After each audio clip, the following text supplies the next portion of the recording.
Hello.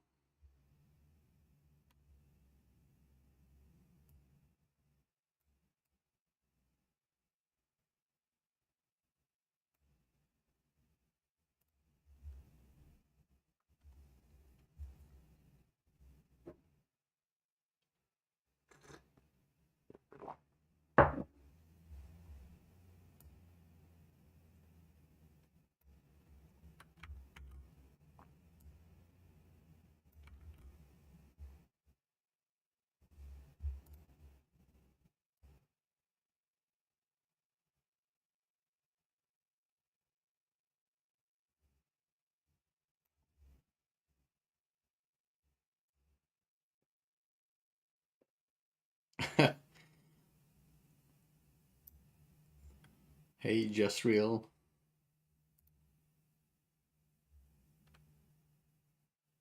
Oh, hey, Parker. Good to see you here. Happy Sunday.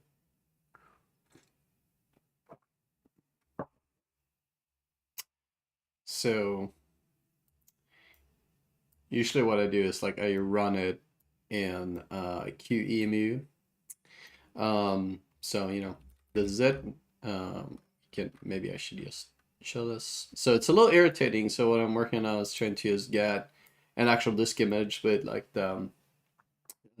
with hardware drivers and stuff like that that I use to run on my PC. I'm trying to get that to run in Parallels, uh, and it's not currently running, but it's the Parallels configuration window. Um, because QEMU has a couple of really irritating, really nice features, but a couple of irritating features. Um, hey Adam. So one of them you're gonna see here in a second is so let's say let's usually I like put it on the corner like this. So my display is obviously much bigger than what I'm broadcasting here. So usually what I do is like it sits in the corner of my display, but I just put it here in the corner of the video window. Not usually I have it here and I make changes and I have it sort of like automatically reload as I make some changes to things. So for example, here is it's got like a weird name for because I started out by calling it Canistone, but here's sort of like um, a, a program that I'm working on for graphics to use the GPU drivers and stuff through the DRM subsystem in Linux. And so let me show you what happens. So I'm gonna move this over here. I'm gonna go over here. So this is just terminal into the same thing because this graphical thing here doesn't do copy paste or anything like that. So I just have it connect to my regular terminal. Um, so let me just clear that. And we have, let's see. Oh, I think I just mounted a didn't use CFS mount. Okay, so let's see. I guess I'll just set this up again. Um, so this is so host is a um it's a read-only mount of um the source repository. So that's what we're looking at here. So MOS is like the OS part of the Playbit. And so what you see over here is kind of what you see here. So I'm just using 9p for this. And where do I have it? So here's a little script that just runs QEMU um, with the virtual machine kernel for Playbit. And what it does is that it sets up a 9p server. So we got a couple of things here. So the 9p server is just freestanding little, it's just a little simple Go program that just runs 9p locally on my host computer. And then it just passes some stuff on the command line that I pick up in the init script. That is then used to just mount that in the Playbit side. And I mount that as read only, so that, because I might fuck things up. Anyhow, so that's what's going on here. So host this is really convenient. This allows me to like do quick development. So this file that we're looking at, run Playbit, we could oh yeah, so here you see one of the very irritating features with hi Diogo. So one of the really irritating features with QEMU in graphical mode that you see now host came in here. If I type, maybe you can hear my keyboard. it seems like there's this brutal lag, but what happens is if I switch over to this window, I think this is a bug in the Mac version of QEMU. And now I'll go back. Now everything is fine. So I think what's happening is that Mac OS has this, it tries to, reduce power usage and stuff. And when a window is in the background, as this is, if I select here, now this is in the background. After a little while, I think what Mac OS does is backing off on the event handling. And I think that's what's happening. But that's just like a really irritating thing. So usually I have to go here and then back to my terminal. And now I can type again. Anyhow. So I'm going to just look at this, just show you what's going on here. So that's going to be in Bert, run Playbit, and here you go. It's the same program, right? And then we make any changes here, and we'll go over here. So then, get the text that I added in. So so having this sort of like access to the local to my local stuff on the host on the development machine is like super useful for doing this kind of work. So there's one thing that irritates me is like there's I don't know if that comes through on the video, but the terminal is like almost at the end of my window. So let's fix that. Okay, there we go. Cool. So what I'm gonna do is, oh, now I have that again. Switch over. So I'm going to copy host virch KMS dumb to here, KMS dumb. I just go KMS, whatever. So where I'm right now. Oh,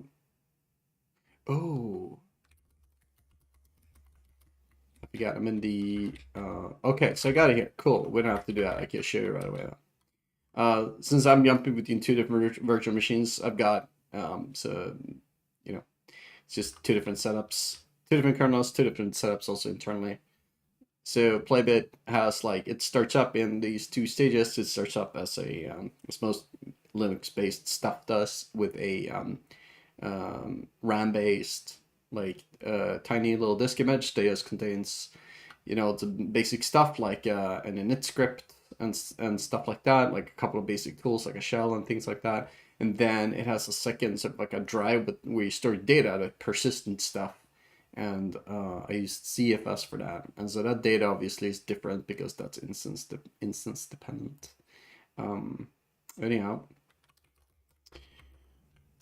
So here we go. Here's like this little graphical program I'm working on.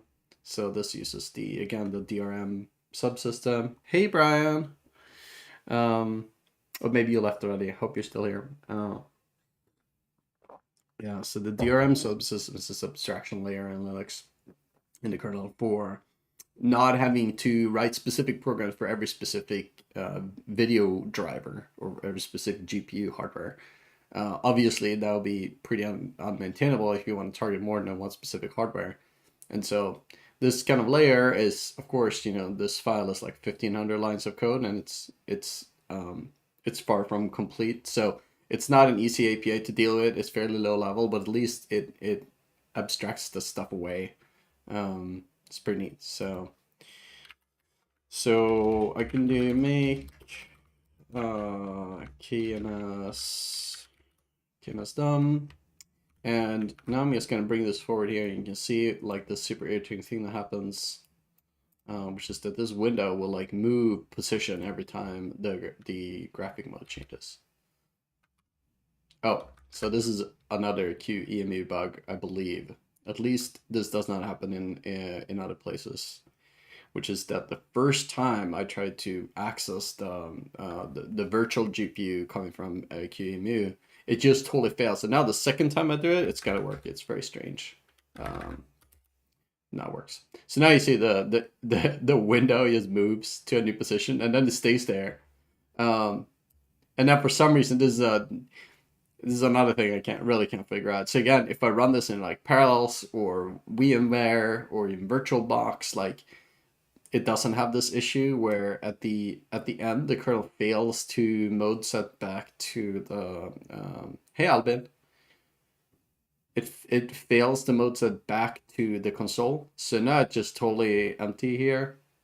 So I guess I have to write some code to, manually flip that back in QEMU. Because there are a couple of like upsides with QEMU is that it is super fast to just reboot versus with something like Parallels I'm using here. Um, it first up I have to use the mouse and I have to go in and click buttons and stuff to reboot it. It takes quite a while. With QEMU, I can just do power off. Let's see, let's restart. Now we can't see anything, but now it's doing its shutdown procedure, and I can run it again, and it boots up, and it's fairly quick. And now, we're back. And I have to go back here. Oh yeah, so I got a weird setup. It can't, the home directory is in a read-only part, so it doesn't remember my history. And now we can run this again and again. First time you run this, for some reason, the first time you access car 0, it fails, and then it says that it's not connected to any displays. And then the next time you run it, it does report that it's connected to any display. So that's a driver bug in the QEMU Virt GPU thing. So I'm not really gonna try to solve that. It only happens once of the reboots of like the driver is loaded. So now it's gonna work. But yeah, so now when it ends here, we got no display. So it's pretty important that to set up the serial TTY here that I got connected to my regular host console rather than relying on this the emulated console. Hi Paul. So yeah, any questions about this stuff?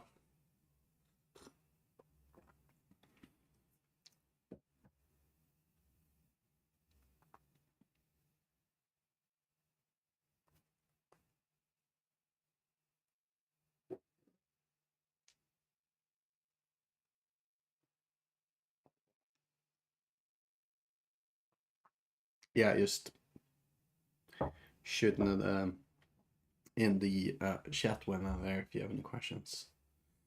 Yeah, anyhow. So, what I'm kind of currently tinkering with today is seeing if I can just sort of, run this in parallel just to confirm some of my suspicions about the bugs in QEMU, if there are bugs indeed, or if there's something I need to do myself. Since I've been writing this program for I think a few months now, and the documentation around the DRM subsystem is I mean, I wouldn't say that it's bad or lacking, but it definitely is not as good as I would hope to it to be. For example, let's look at this. So here's the header from the, I guess you can't see that, but copy file path. I just pasted there. You can see where the header lives. So this is the U API means the user API in Linux. So this is a header. So this is the header, for the DRM interface. I mean, there's a couple of headers. There's the one DRM.h and stuff, but this one is a good example. And so, I look here and there's like a struct here and there's like no comments, right? Like some of these are pretty self-explanatory, at least if you're into this kind of stuff, a vertical refresh rate. Is it in seconds? Like probably not. That would make sense. Is it in microseconds or not in seconds? Like I don't know. Is it in hertz? Maybe. What about fractional hertz? What about 59.9 or something like that?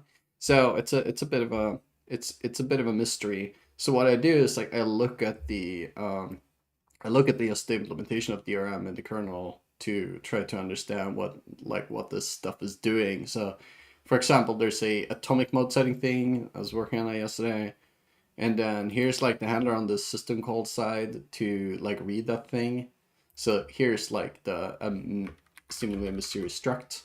So okay, like what is the layout of this? What is the layout it expects? It's like no documentation at all. You just have to guess, which would take forever, right? So looking through here, and it turns out that the specific layout of memory is important.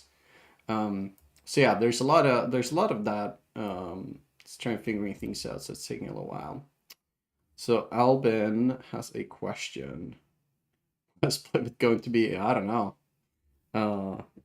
maybe, I mean, initially I was thinking it would be sort of like a, this portable runtime that you can run everywhere.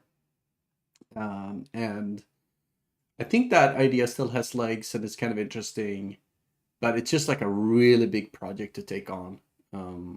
And who knows, it might take many more years until there's anything of substance to try. But there's a couple of pieces that nonetheless, if it turns out to be an actual like desktop OS, or if it turns out to be more of like a Macromedia Flash like kind of portable runtime, like what if you would make the web today, that kind of thing. It would still need these components. So there's a Windows server, and that I've been mucking out in web GPU. I think that's probably a pretty big good bet to make.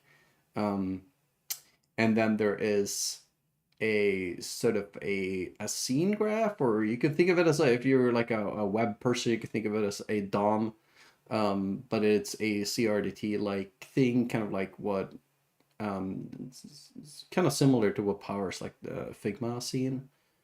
So for persistent stuff, for syncing, for like multiplayer, then there's a operating system. That's kind of what I'm poking at now. It uses the Linux kernel, but it doesn't really use. It used a couple of new things for like the build process, like it used GCC to build and stuff like that. But otherwise, it's not like it's a Linux. And there's this stuff that I'm working on now, which is like the actual. I can actually implement I can abridge the Windows server into the actual kernel to like draw on real hardware and stuff like that. So like separating those pieces out, trying to do that at once would be just insane, I think. So I'm doing that as two different pieces. I can just draw something on the screen, control the hardware, all that kind of stuff.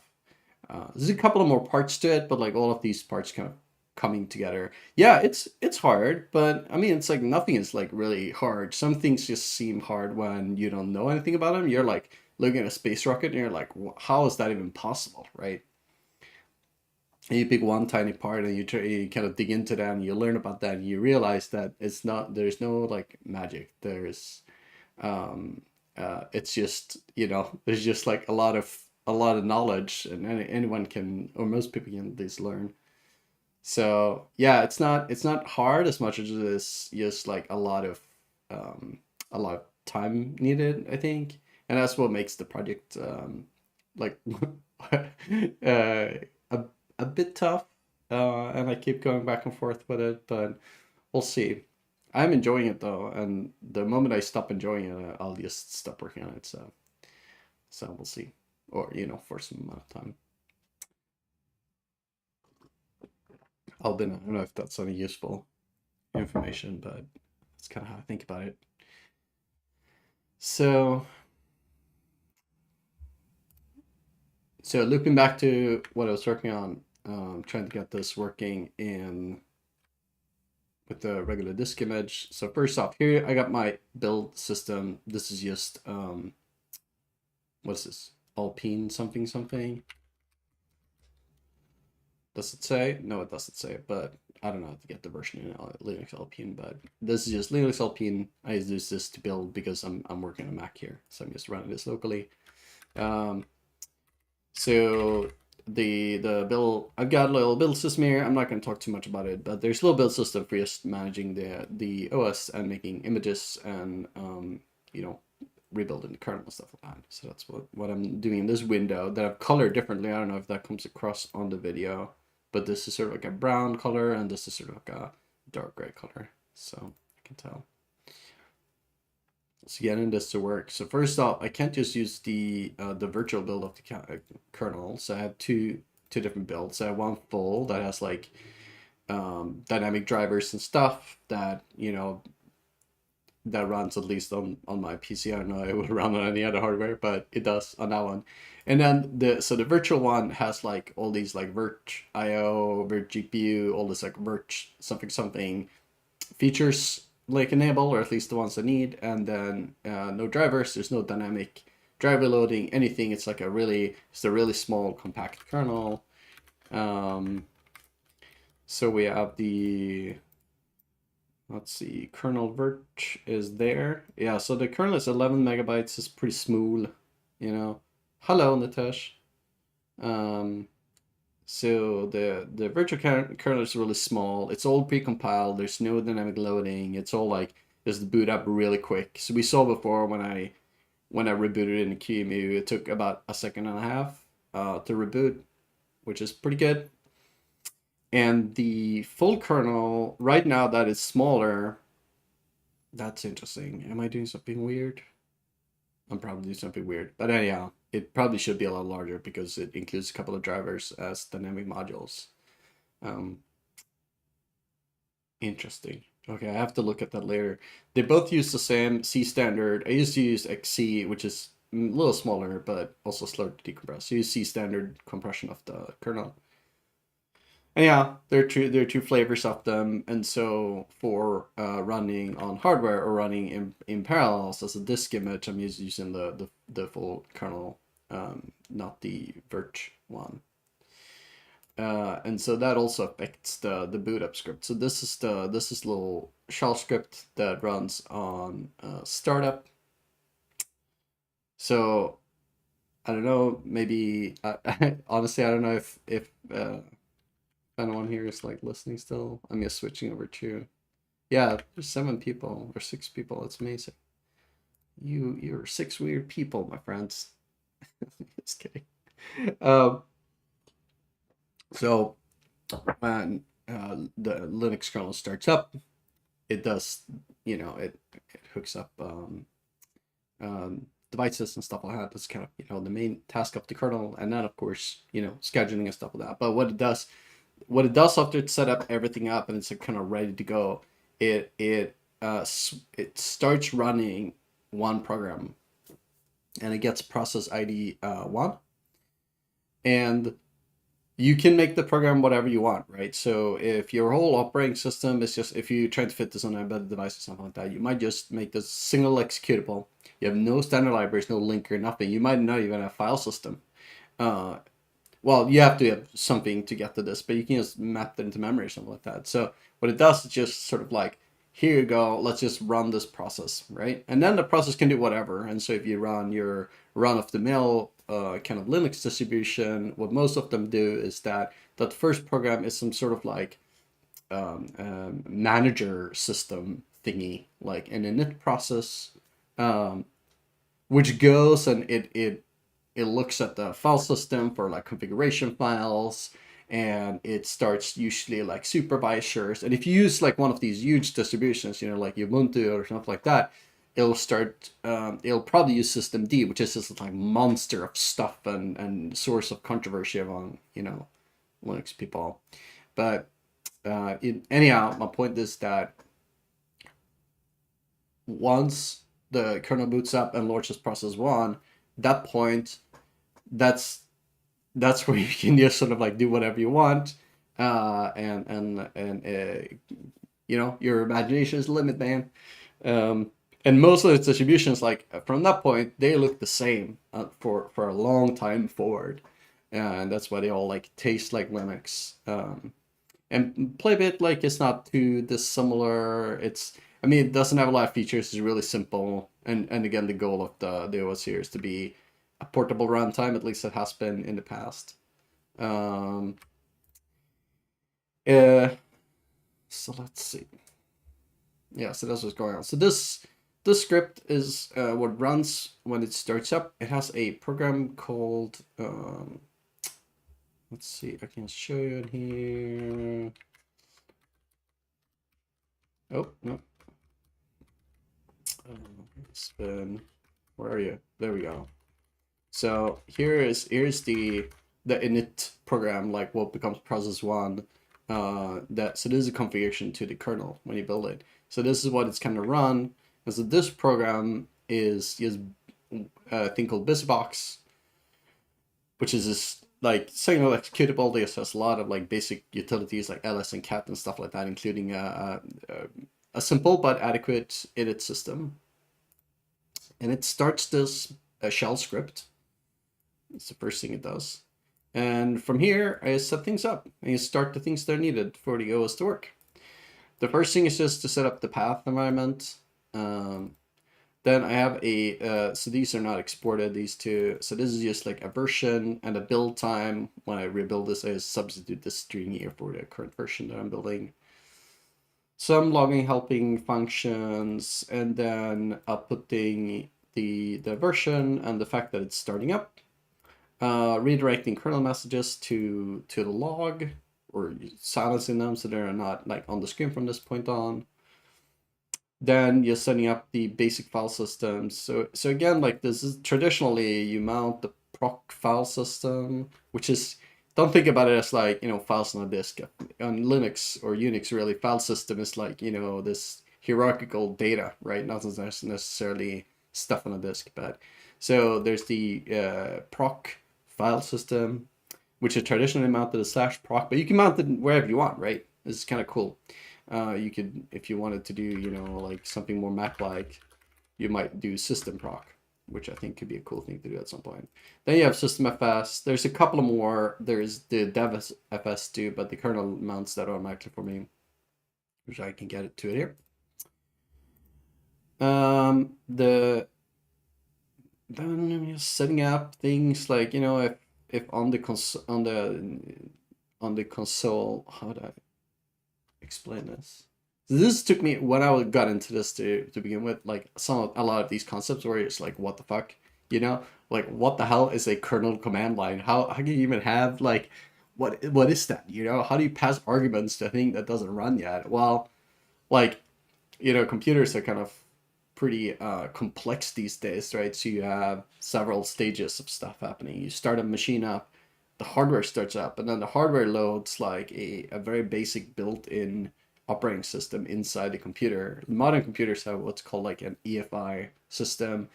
Older computers have, like a basic input-output system or BIOS. Anyhow, the role of those two things are the same. Like they just go and know how to do really basic stuff like drawing to the screen, interacting with some very in some very sort of like lowest common denominator ways, communicating with a keyboard, with the display again. I was mentioning reading from disk and finding like a boot sector, like something to hand it off to, right? So at that point you have with most things, actually, it doesn't go straight to the operating system, but it goes to a boot manager. There's a whole bunch of those available and around, and a boot manager will have even more information about like how to read disks, right? So it might show you a list if you have multiple partitions with multiple operating systems. It might give you a list and let you choose which one to boot up. And after that, it then fires up, in our case, like Linux on a partition somewhere, and that's the point. Just before that happens, that's the point where you can pass like arguments to the kernel, which is kind of weird, but anyhow, it's also really useful to be able to do that. And if you are using Linux, and you'll know about this probably from people reasons. You have to go and add your kernel command line some point in a grub or some shit, and it like almost, it's like sweaty, and you're like, shit, if I like tap the wrong key here, I'll like break my computer, that sort of thing. It's a little scary. It can be, at least on hardware. So when I'm just running it in QEMU, I'm composing a kernel command line with a couple of like arguments that I'm passing over. Like, for example, what console to hook up. If I'm running it just in headless without any GUI, I'll hook up the primary console to S01, which is going to be the host terminal, like so this one, right? So I run it without any window or any display emulation. So that will be this one here, right? So primary console S1. If I do run it graphically, the primary console would be sort of like the emulated graphic console, and then I set up a secondary. And so I do that through like passing these arguments rather than hard coding it, and it just makes development a lot easier. And so in the script, like this is how you can read that command line. There's this kind of file. Again, not files on disk, but you know, it's on a more general sense, a file. So you can just grab the information from the command line that you pass to the kernel when you boot the OS up. And you can look at it. So looking, you know, is there a thing called iconsole? If there is, I'll just grab that and I set that up at the later end of the script. So this does a bunch of stuff, you know, sets up the clock, device hot log manager, and scans for devices. It mounts the file systems, which is defined as separate configuration file, FS tab, if I can spell, which is, you know, it's empty in this one, but the next thing it does is just like setting up ZFS. I've got this if def or condition here since in some builds is disabled. It has to do some testing, but it does set up ZFS. And here I was just working on this before I started doing this little live stream thing. So on the hardware, like I've just manually like done the formatting of the actual physical disk, and then, you know, set up my ZFS pool and stuff like that. But and then for the virtual virtualization stuff, we'll get the disk from QEMU or whatever, like assigned to the virtual disk A, VDA. And it's all partitioned, it's all ready to go. There's like nothing I have to do, so I can just go ahead and do zpool create. So in those cases, zpool import will just sort of like set up ZFS when you reboot the computer. But in the case where that, you know, it's a from scratch kind of thing, or you erase the disk or whatever, it needs to create that ZFS pool the first time. And so, but with hardware or virtualized hardware with like parallels, whatnot, I have to do that. And that turns out I have to do this like fdisk stuff. It's like formatting the disk. And yeah, this is like a horrible way of doing it. And if, you know, I end up doing this for real, I just like write a dedicated program to do this, or replace this whole script with a dedicated program. But for now, just hack it until it works. So that's what this is doing. So I've just put this together, and I'm gonna see now if I can get this to work. Oh, hey, Pascal.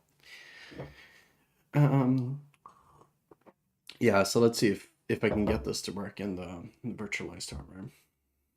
So over to build host.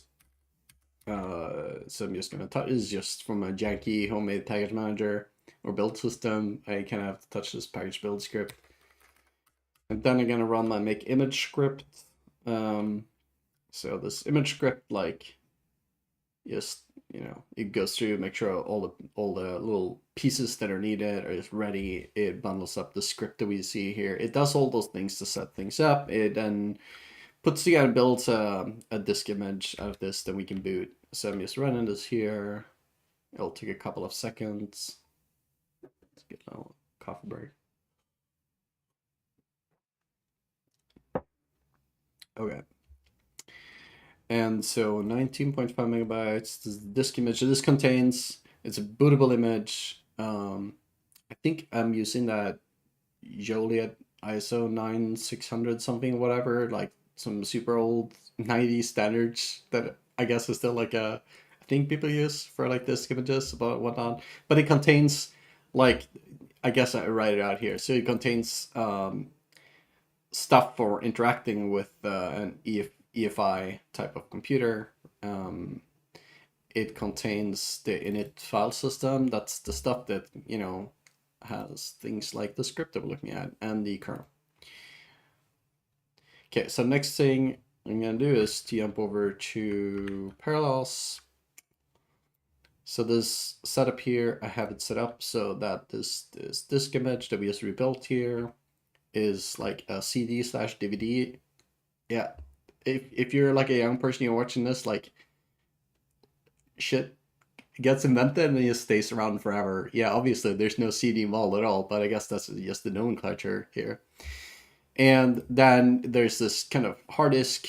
Well, again, if you're not familiar with Parallels of VMware, VirtualBox, and those things, these are like programs to emulate a computer, a specific type of computer, and some of them have various ways of saying what type of computer. Some have less. QEMU is the same thing. So it emulates hardware, so it has like a million settings, but whatever.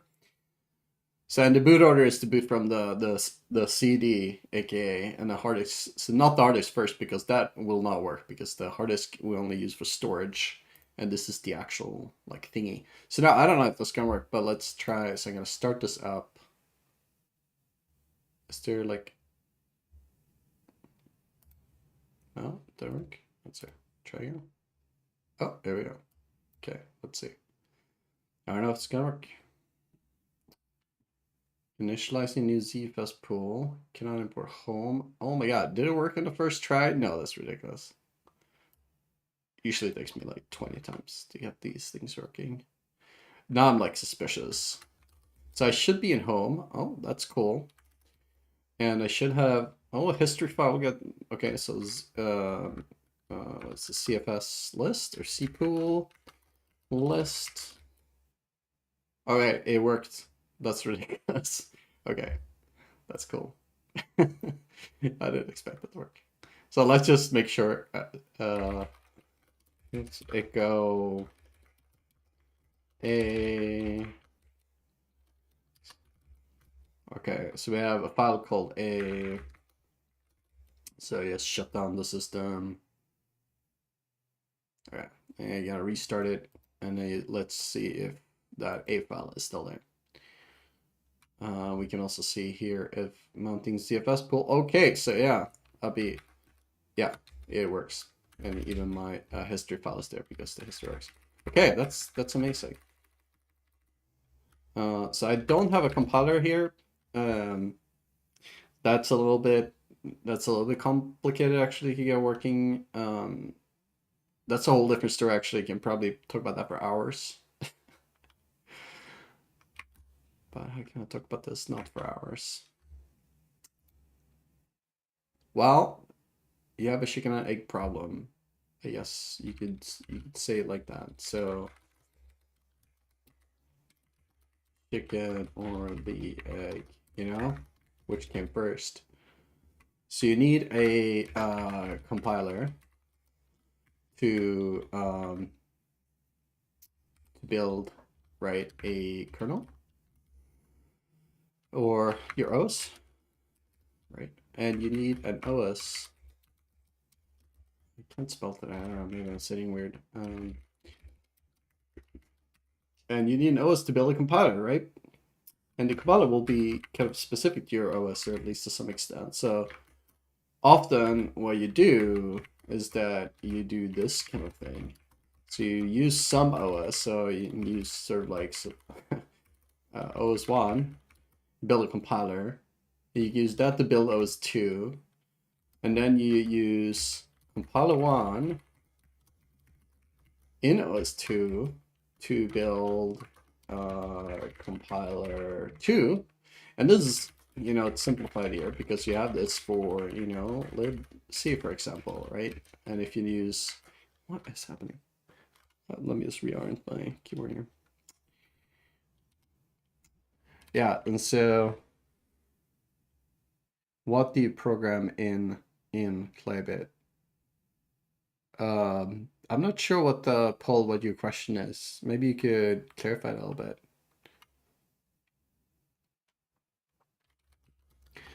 So you will also do this for, you know, your C library, because the compiler will need the C library. You can statically link it in. Anyhow, this is a bit of a mess, and it's usually kind of tricky to get this like set up in a very elegant way. And so I've done it not in an elegant way. What I have is I have a part of the whole, you know, the whole setup to build the Playbit OS and stuff like that. It's like Bootstrap. So you have a couple of things for the kernel, a bunch of packages, which are just, you know, things like bash. And the Bootstrap part, like, it sets up what is called build core, which is just a set of programs I need for building other stuff. It's not included in the operating system, but it's used on the so this that we see over here. It's used over here to build stuff. So this should be 10 something. Oh wait, I'm running this in here. Let's see. So I have 10 build, and we have GCC. Here's my Bootstrap compiler. User bin GCC. Oops. Yeah, so that's 10.2. So what I do is I use a whole package of stuff that I mostly just build once on the host OS. It's all automated. There's just a script doing it. Oops.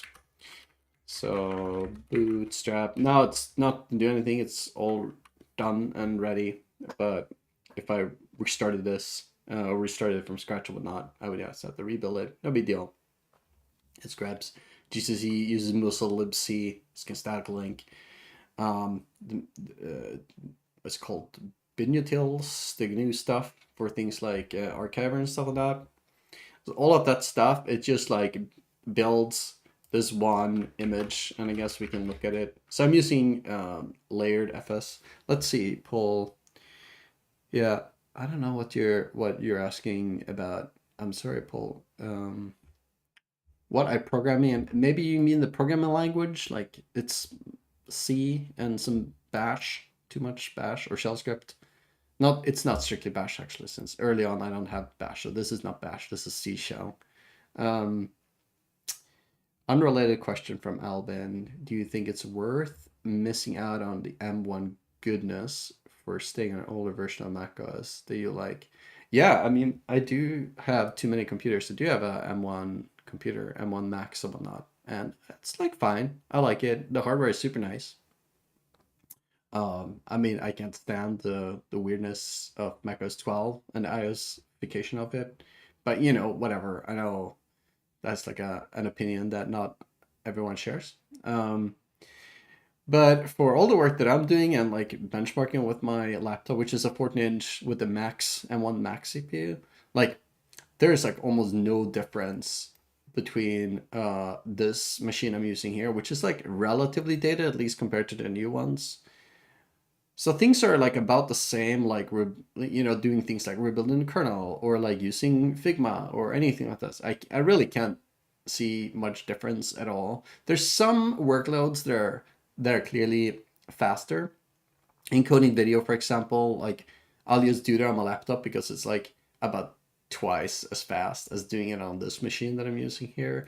But for the majority of stuff that I'm working on, there's really no difference, at least no difference that that would affect me day to day. So yeah, I'm fine with it. Maybe in the future M1 will get like super fast, and maybe then it'll make sense to do something else. But I also have like a beefy, really beefy AMD 16 core machine, a PC machine here that I can use to, if I need to build something big, like if I build LVM or Chromium or something like that, I can just build it on a machine. It's super fast.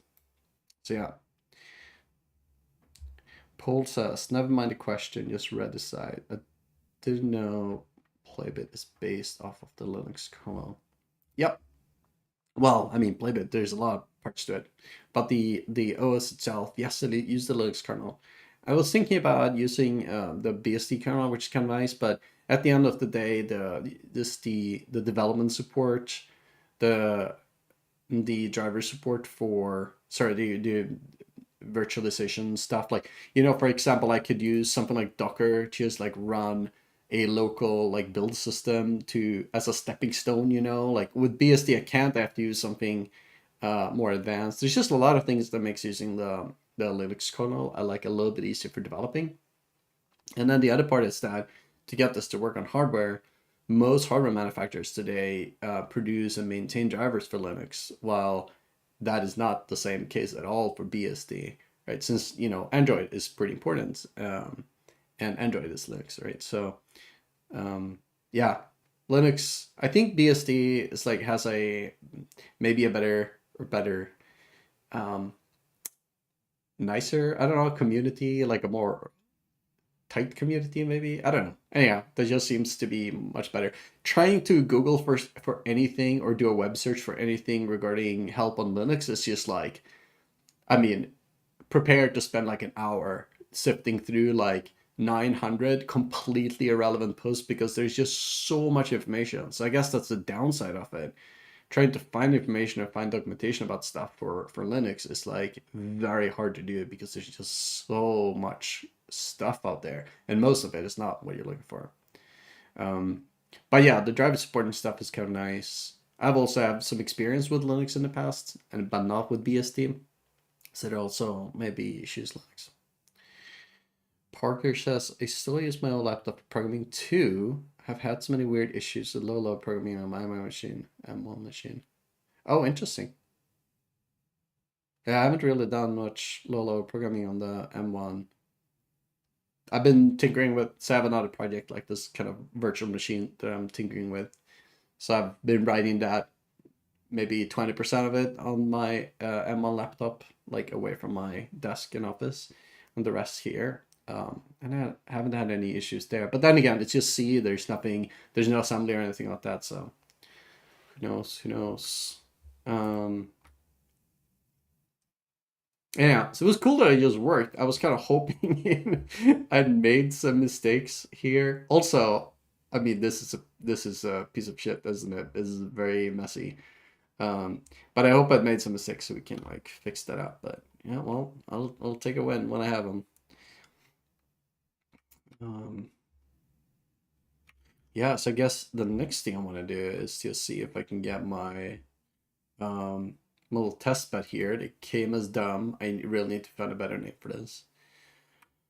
But it uses I don't know if you're curious about the name, but this started out as a tiny project to just write a tiny like C program that I use boot straight from the kernel as process one without any libraries, no libc, like nothing, real no file system, and then just like draw to the screen, uh, with the GPU and stuff like that with actual display. And I run in a couple of stages. The first one is the very minimal things, is just tearing and just running. That's like a fixed thing frequency. And the next thing, I implemented double buffering, and that was a little better.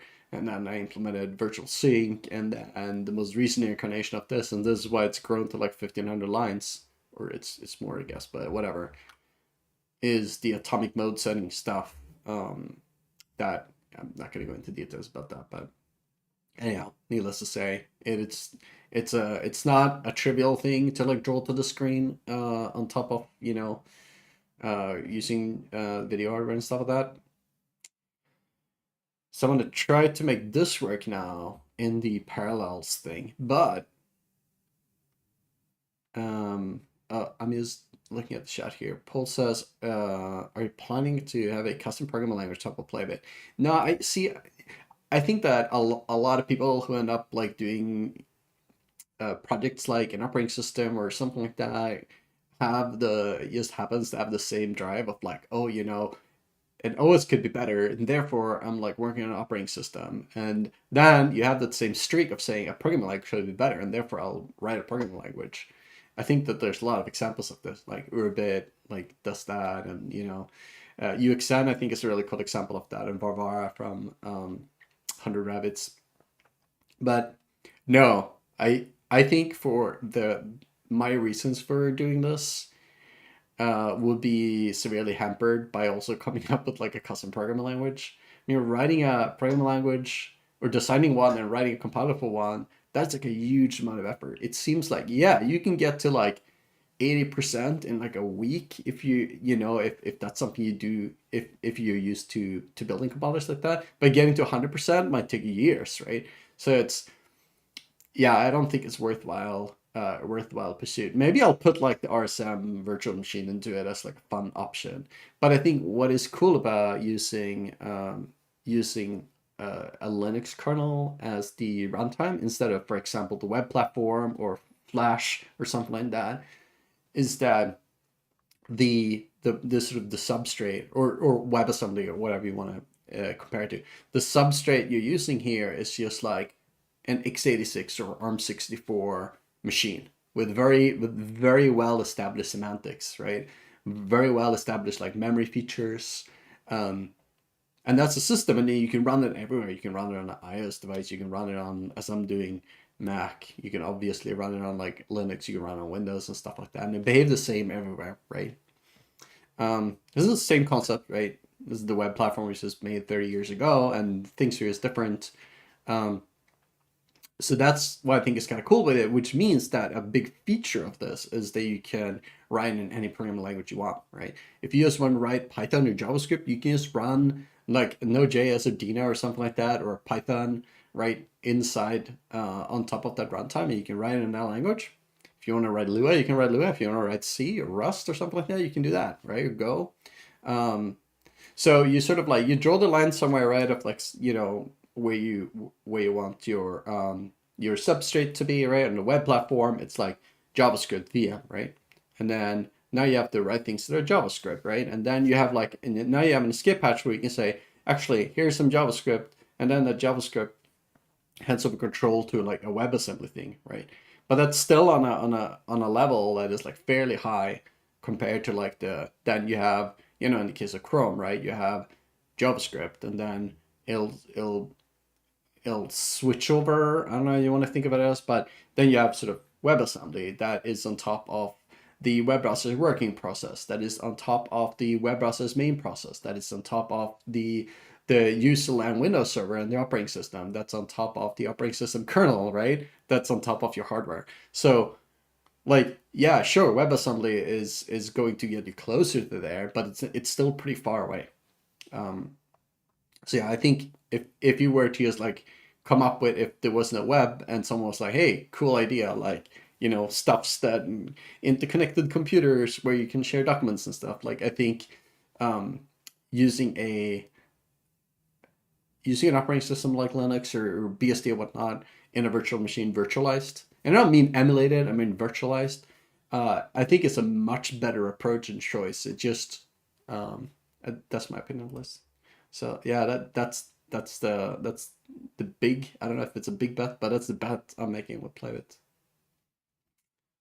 Um, okay, so I'm gonna get this working or testing on in the Parallels thingy, the Parallels virtual machine. So I don't have a compiler. It will be complicated, I think, to get my compiler over here. In the virtual image, there's a way I can do this with like the layered file systems, but with the image here, I build this image in a different way. Maybe I can rebuild a script or something. I don't want to do it right now. I'm just gonna see if there's any way I can get stuff in here. So first off, I think Parallels might have some features for sharing. I don't know how that works, if that needs some like, I mean, it shouldn't, if there's a 9p sharing or something like that. Let's see. Sharing, shared folders. I'll just try this. Share Mac user folders. Sure. Map volumes to Linux. Let's see what's. Did it do anything weird?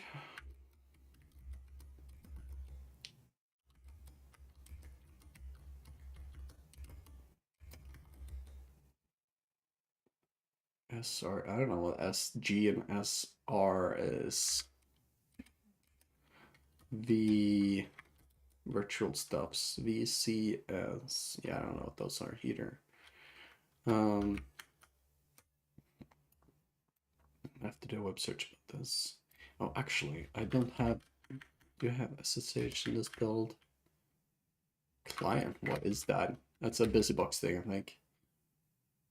Yeah, I don't even know. What kind of theme are you using? Theme of what? This is iTerm. This is just whatever the BIOS or the Parallels EFI thingy has built in, like this stuff. This is Sublime Text. So which one are you interested in? Well, this one is just whatever Parallels gives you, I guess. So I have vget, and let's see if that actually works. I think I have curl too. Did I build curl for this? Yes, nice. Do I have SSL certificates?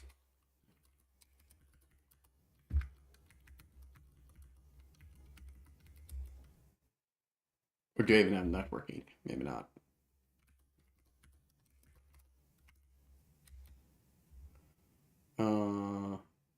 No. Interesting.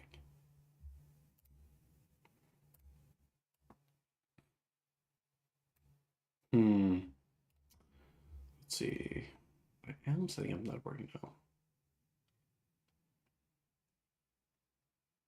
I think. Maybe I'm not.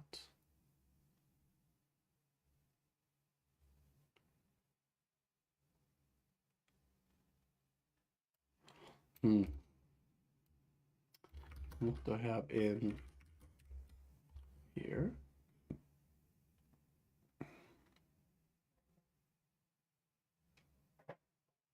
Oh yeah, let's make sure this is an Ethernet device. Oh, in Sublime. Oh. No, I'm just using Parallels. Lawrence, I was discussing it earlier. I'm using Parallels because usually it's QEMU, which is fine, but it's got a couple of issues that makes it pretty painful. First off, and I think this is a bug in QEMU specifically for macOS, is that if I leave this window in the background for more than like a couple of seconds, it starts like throttling input events. And so just typing into this like a terminal connected to the OS just doesn't work. So I have to like click on this and click back to be able to type. Super irritating. And then for some reason the virtual GPU driver, again, could be a Mac specific thing, but maybe it's just a QEMU, the GPU driver. Like after a mode set and in mode sets back to console like VGA mode, it just like doesn't work. It just blanks out like this, which is why I would prefer anyways to use this console. So I was looking into like could I use Parallels to like make this development experience a little less painful. And also it's just fun to see if I can get the full, so to speak, kernel version of the OS working and running in this environment. And it seems that it's kind of working. I suspect. So let's see here. So if I have any Ethernet devices, no. Am I misspelling that? No. So that's interesting. So now I have to go here and so I have to just touch that and. So here I should have ETH0. Oh, no? Am I? No, I don't know. Oh, it's EN. Oh, isn't it?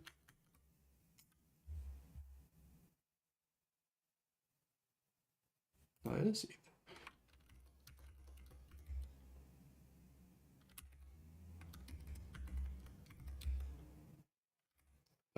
What?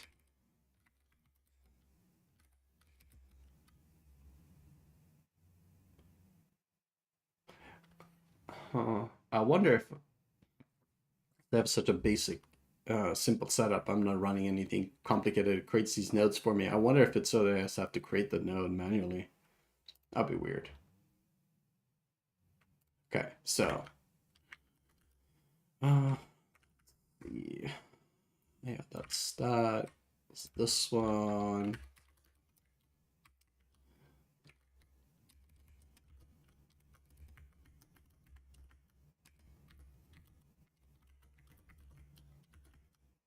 No.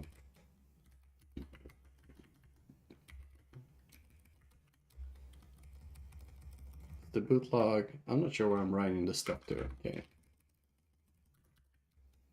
This, oh, messages maybe.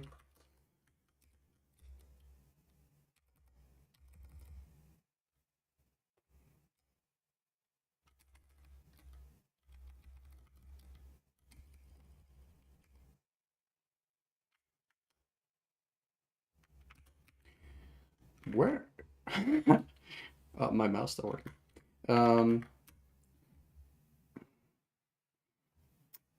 Lawrence says, I love your blog. Oh, thanks. Yeah, I don't think I've written there in years, but I'm glad to hear you like it. Yeah, my Sublime tube assist, you can find it on GitHub. You just go to GitHub and search for RSMS Sublime and you find it. Why is my mouse not working? What's wrong with this? It's like a Bluetooth problem, I think. Come on, mouse, activate. Oh wait, is it just, oh. Yeah, this is like an irritating thing, I guess. This parallax is capture. If I click here now, the mouse is gone. It says there's Control Alt. So this is like horrible language. On Mac OS you just use the symbols. But yeah, it grabs the cursor. I guess it expects this to be sort of like a photographical environment. So I can get stuff over here. First off, why is networking not working? So this might just be an issue of me not including the correct drivers for this. And how do I even get to the log messages? I'm writing this code.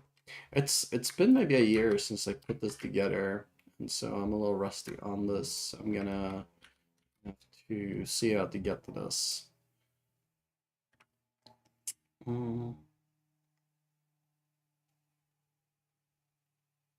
Oh, I guess I could. So that's, I think I just do dmessage.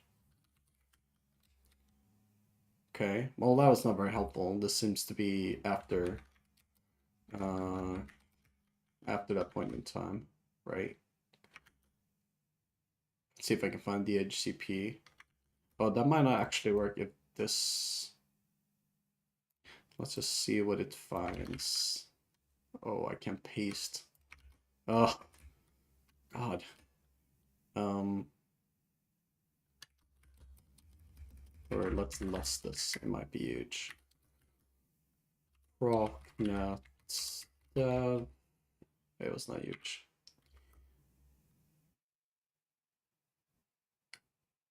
Sit 0? I don't know what that is.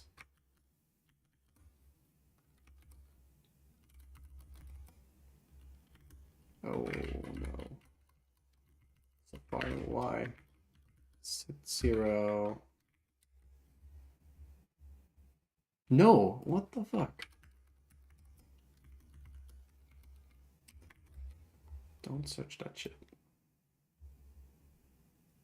Yeah, here we go. What is this? Oh.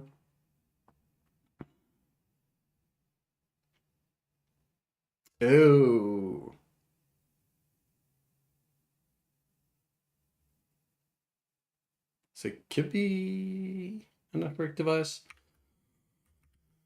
Let's see. So yeah, of course that's not included in my little regexp here. So if we do if config, just move this down a bit, take a look at that.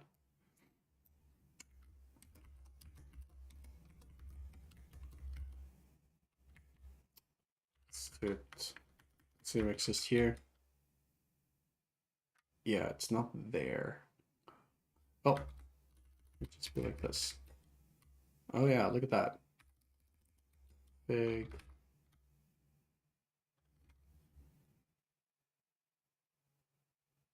So that's just the loopback address though? No, I'm looking at the wrong one. Yeah, no, so that, okay, so that translation service. So no, it seems that it's, oh no, I grabbed my mouse again. So it seems that it's actually not finding, it's not finding an Ethernet device. Either I just haven't configured Parallels correctly, or I'm just lacking the driver, and that's very possible. Host only, share network added, you know, this stuff means there's like no information here. Oh, Virtualization. So I guess I can just build.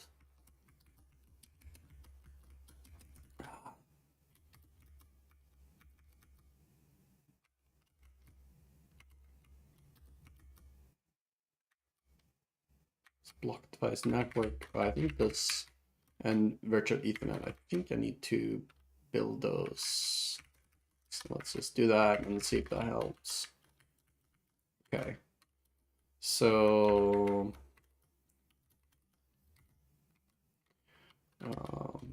flavor. Make sure I'm typing this right. Flavor, it's equals, yes. Ah.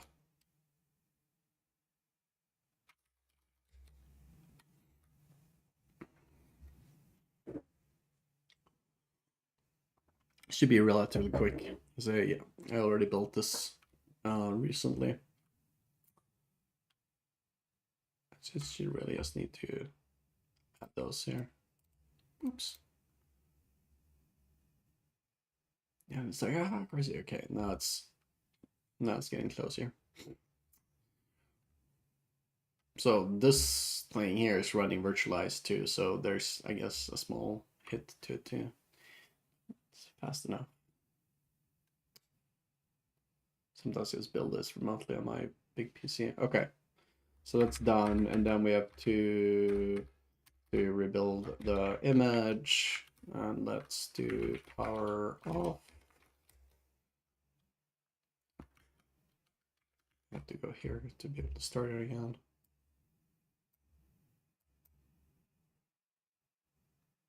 Oh shoot, that was too quick, I think. Well, we'll see.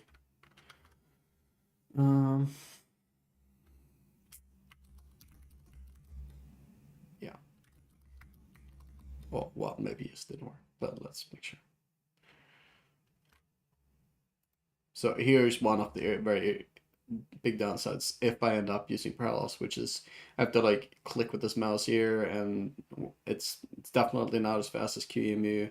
Like look at this, 1, 2, 3, 4, 5, takes about 5 seconds to reboot, which is at least twice as slow.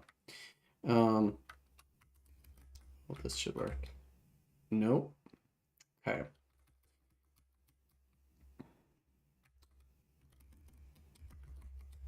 So I should have something. Oh, shoot. Yeah, so that didn't work.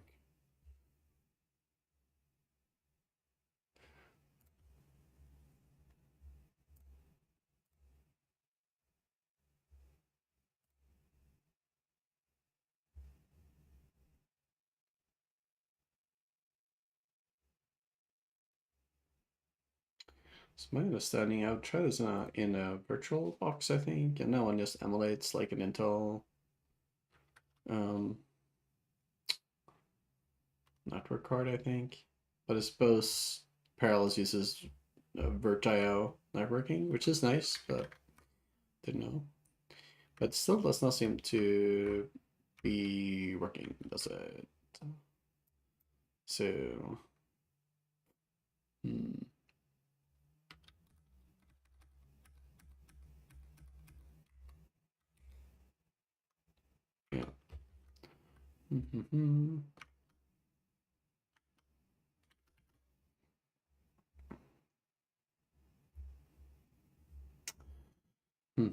Okay, interesting. So many windows in Parallels. I might also just give up in Parallels. Just stick with the jankiness of QEMU. That's fine too. Since this, I run this on like hardware and it works. It works just fine, at least on my PC. Um, and maybe I should take a spin on like VirtualBox. Do I still have it set up there? Let's see. Probably run this image. Yeah. Sure. Let's bring that into the view settings. I think I have to change my disk image. So you usually timestamp those when I rebuild those. Storage. Yeah, here we go. Remove this. Remove attachment. It's amazing. What is like an attachment? Some of the language in these things are like hilarious. And you have to choose the correct one here. Oh, maybe a USB. Oh. Remove it. Oh, this one is an attachment. Okay. Search by name, add. Okay, and this one we just rebuilt. That's what my local time is. Okay. And choose this one, yes. And this one it's still there, but we're not gonna use that. Is this the boot order? No. Where does the boot order? Well, I think I've already got it set up, so let's just see if it works. Start this.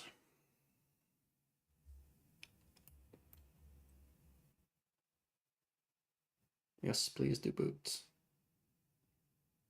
Okay. Cannot import home. Let's see, did it work? Invalid VDEV specification. Use F to override the following errors. Is part of potentially active pool, new pool. Oh, so I've been just messing with. That's just a CFS. I don't know. This is irritating. Why does it like kill my cursor when I go over here? Change that. Might be here. Oops. User interface. Oh, maybe there's like one of these little icons down here. Yeah, now you see we get connected to my computer, a lot of stuff. So that's probably just forwarding of USB. But anyhow, let's just see if the not working work. Yeah, so that's cool. So here it does work. And this cool. Oh, HTTP. Okay, so you know we can connect to the internet. We got TLS certificates and stuff, so all that works. Networking is fine in VirtualBox, and it works fine in QEMU, but it doesn't work in Parallels. So this is the story of the life of doing any of this kind of work. Super fun. I just want to figure out how to get that like annoying mouse cursor thing fixed for VirtualBox. I don't know what any of these icons mean. It's little. So you can't click this. Oh, mouse integration. Nice. But I clicked on it and it. Oh, okay. Can I change it somewhere? Oh, that's nice. So no mouse integration. Cool, cool, cool. Okay, so it works fine here. Let's see. Someone said in the chat, this live is so interesting. Thank you, Lorenzo. I have no idea if this stuff is interesting at all. Like, this is just what I do, you know, day out and day in. Or, you know, I do other things too, but mostly. Yeah, I've tried Twitch in the past. It's been like a really frustrating experience for me, and I've decided not to do Twitch again, at least not in a while. Let's power this down. A CPI. This is new. I haven't tried this with the A CPI. Is it a age CPI? I can't remember. This is a fancy power management stuff. So it means that I can send that sort of, you know, emulated in this case, like hardware signal to like shut off the system at the end when it's like shutting down.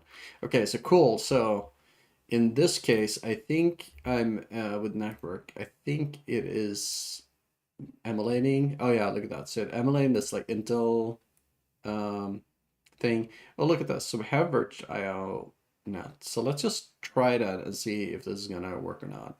If this works here, I know that I built the right things in the kernel. I hope I can just go back. Just change this and now it's broke forever. See if it'll the kernel will find the driver.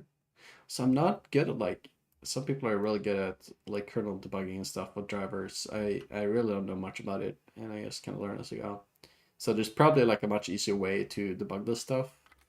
I got no memory. Of course, it's the CFS. Let's just fix that. So fdisk dev SDA probably. Yeah, I know. So I'm gonna delete first partition and I'm gonna make, is it A? I have to yell help. Add new, new primary. Oh no. First, sure, all of it. Cool, right. Next time we boot up, I think it's gonna work. Cool, now we reformatted the drive, which is a virtual drive. It's nice with a virtual machine. You can, if you mess up, you only mess up a small thing. You can restart rather than messing up your real computer, so to speak. Anyhow, so let's see. Yeah, Okay, so I did not build the kernel correctly. So it does not pick up the Virtio networking interface. So maybe the driver is missing, maybe I misconfigured it somehow. That's interesting. Let's see if it does CFS thing, if it's able now to pick that up. So power off. I guess get reboot, but whatever. Too late now. Started. Oh.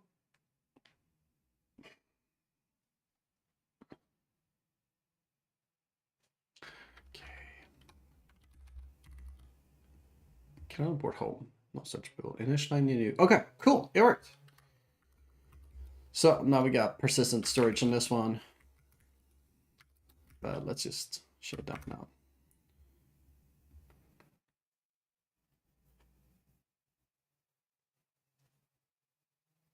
Yeah, Lorenzo, I'm not really that interested in like being like an entertainer or anything like that.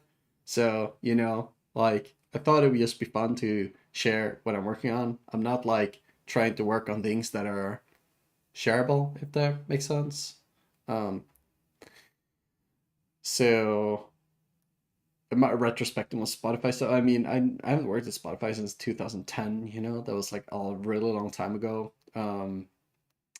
And on those lives. Yeah, I think I don't really give talks much, but have given, yeah, I given one talk. Maybe if you use Google my name a little bit and add talk or something like that, you can find there's a few out there that maybe I talk a little bit about those things. But yeah, you can always just ask me on like Twitter or something like that if there's anything in particular you want to hear about. Albin says, since I don't have a freaking clue what you're doing. Oh, I'm sorry. That's an unrelated question. Have you ever tried learning Vim? I have. And I might actually have like Vim installed. Mac Vim. I do have Mac Vim. Yeah. Yeah. I've also tried using like Vim mode in Sublime. Excuse me. Which is like pretty decent. It's called vintage mode.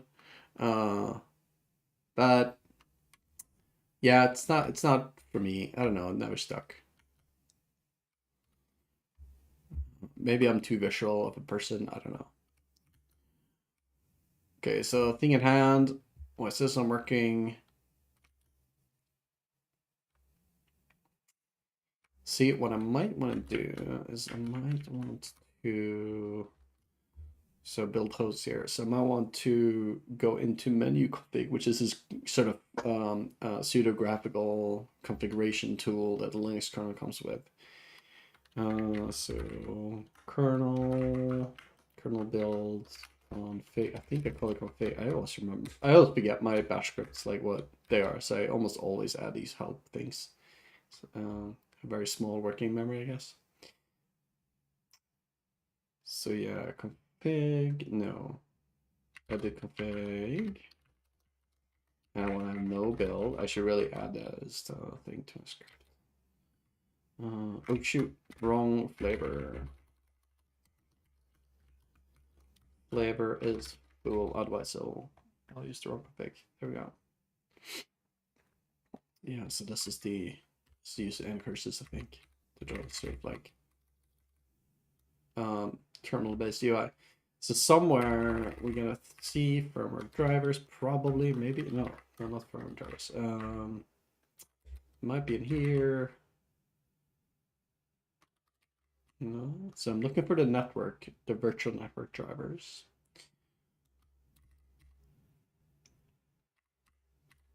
Network support. No, here we go. Options. Let's just walk through this. These might just be generic options that are not. Yeah, I think that's what they are. Amateur radio support. See, the Linux kernel has like a million features. CAN bus, like automotive. Yeah, no Bluetooth. Wireless. It's cool. That's cool. I don't know about this. Let's see what this is. Wait, I think I already have this enabled. NEF9P. Maybe I have it here. Oh.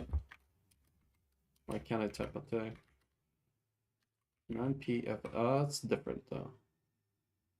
Just say, yeah, I don't know what netline P means there, but whatever. I'll look into it some other time.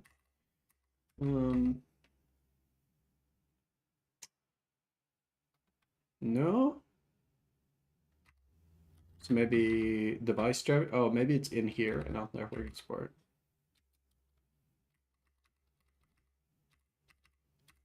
Something Linux is good as like networking is pretty good.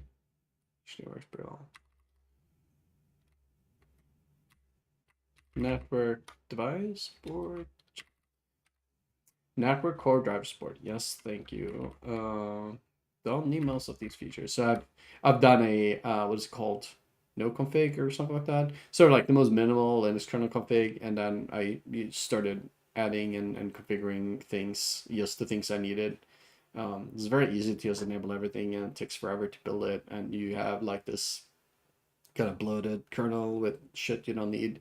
But it took me like months to get it working though, because the Linux kernel is just like a gazillion things, and there's interdependencies and stuff. And since I wanna maintain this in like a really, it's totally reproducible like matter, right? I have all of this stuff is like in a Git repo, and I want to be able to check out a specific revision. I guess rebuilding everything. I want that to work every time and not be dependent on any state.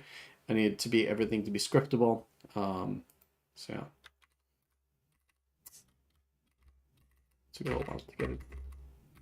Virtual network driver, that seems right. Pair device, don't need that. Let's just see what this is. Virtual net is no enabled. What's happening here?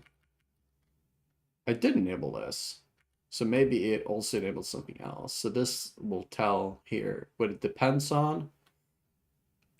Oh, so maybe I didn't. No, I think not core. I definitely have that enabled. Virtual might not have had enabled actually. No, I do. Okay, so why did it not work? Anyway, so I'm going to enable that. So I shouldn't, I guess, enable this in my full kernel. Let's do it for testing. No, I want to build it in. Oh, I guess I can use it as a module. So a module supporting the full kernel.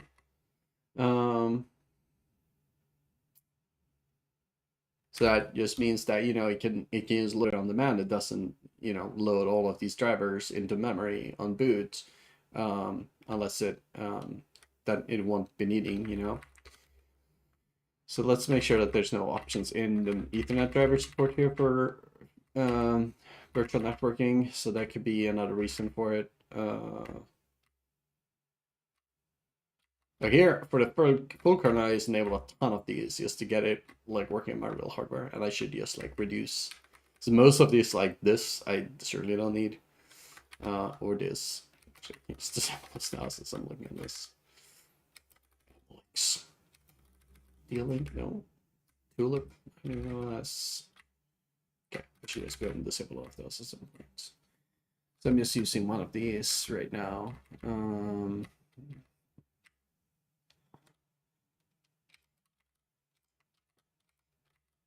Scheiße, I've enabled so many things.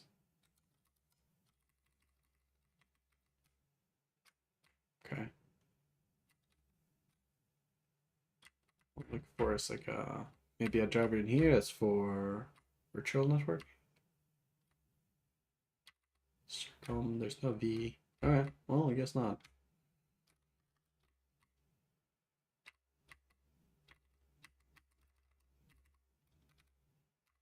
I'm not missing anything. No.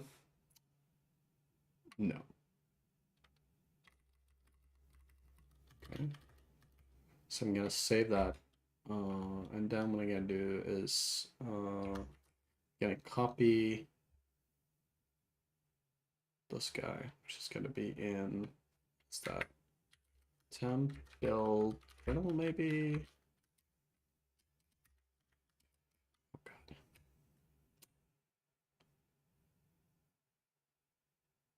I should print that out here because I'm so forgetful.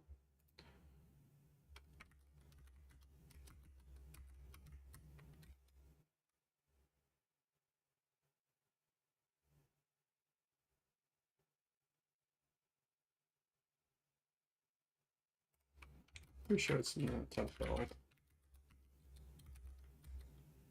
Oh, that's code links. Okay. So I want to copy. So this config, it just updated this config. So I want to copy that to x86 full prompt. So that's the one I have open here. And of course now there's going to be a bunch of diffs here. This is like a super irritating thing. It like always changes this back and includes like the name of the, so I'm using Alpine again for use the host system just to configure the kernel. So it includes the name of the OS by which you use to configure the kernel. Very strange, but yeah, no, I don't really care in this case. So let's just see if that did it. Let's just rebuild this. Rebuild the kernel. Hopefully it's a little quicker this time. So we just disable a bunch of stuff.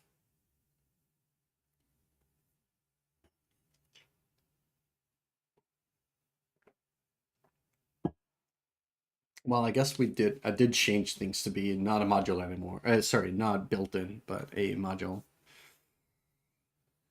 Okay, that's failover. Yeah, so it does seem that it's, I don't think I saw that before. Maybe that's something, so that menu config thing will like, does all the, excuse me, dependency resolutions for the kernel config, which obviously when I'm just editing the config manually, I don't know. And so, yeah.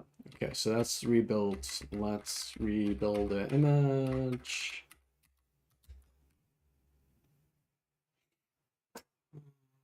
This is verified CFS is ready. And it copies all the stuffs. CFS is like by far the biggest thing that's included. It's a few megabytes. Okay.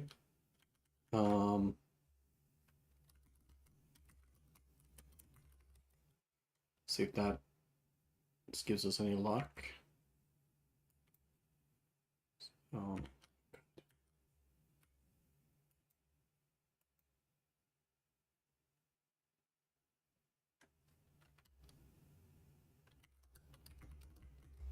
Nope, didn't work. What about VirtualBox? We still have this set up to use the virtual networking.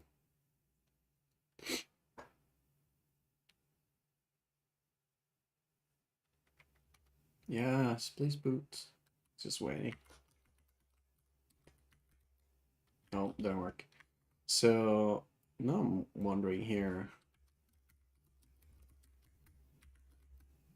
Make sure it's not there. Yeah, it's not there. So it definitely doesn't like find it, so to speak. And we try to build it into it. Yeah. Oh, so I'm just gonna undo those. So that's from different things. So I'm just gonna undo these changes. Flavorful. Also now you can see what the impact here is of the things that are disabled. Oh wait, I just reverted the config file. So we just rebuild that.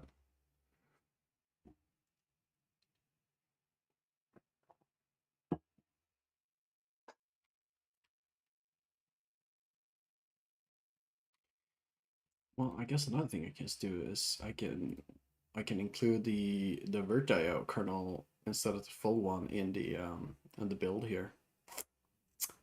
That's an option. Some of these things wouldn't want to work, but it's fine. At some point, I would want to make an image for the virtualized version of Playbit 2. But now I'm just building, I'm building up just two files like that, just the kernel image and then the init file system, and just load those into this is virtualized. But this image would be easier to distribute and stuff like that. So I'd have to do that. Yeah, so kernel build, flavorful. So here I guess we can change that. And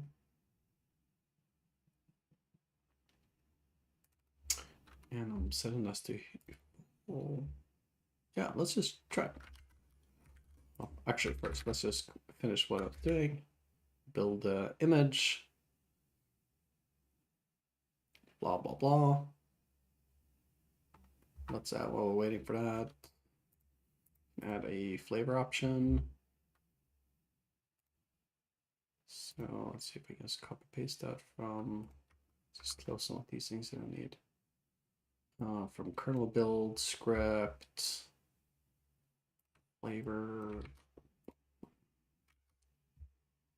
implementation.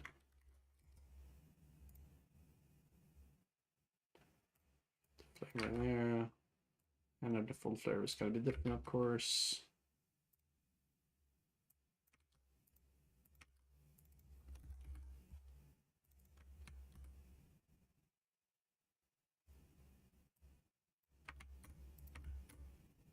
Okay, let's get the flavor.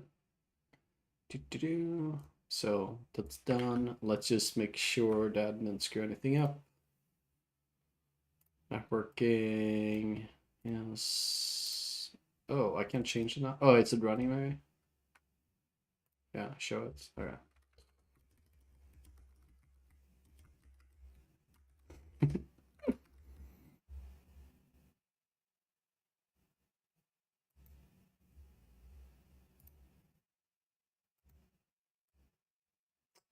And then I think it's this one. I should probably have made a screenshot or something of what I choose before. That works.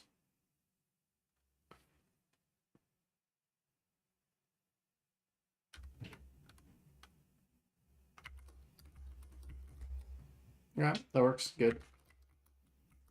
Also, now we should have, yeah, look at that. Persistent storage in this one since it fixed the ZFS spool. So let's shut that down. Okay, back to this. Adding support for different flavors of the kernel to this. And so down here, flavor, propagate that.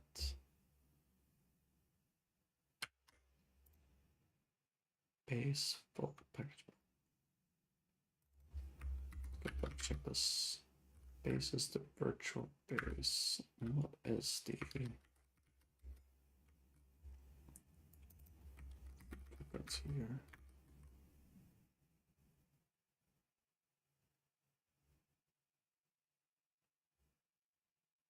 Oh.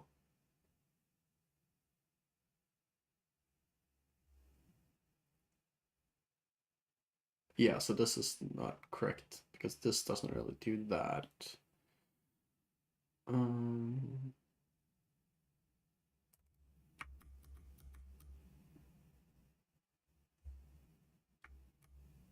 Where? Oh God, I hate that feature. Oh, it's some new feature in Sublime Form. When you like option click on this, it like does a split screen, but then there's I have no idea how to like undo that. So I have to close the file. I have to reopen it. Super irritating. So I guess we should probably get this here too. I should rename this a flavor. I call it flavor in like all of these tool scripts. Let's see if I use that anywhere else. No, cool. So let's see if we can just build an image. Just call it Virch. And that's from yesterday, but who cares? Wait a minute.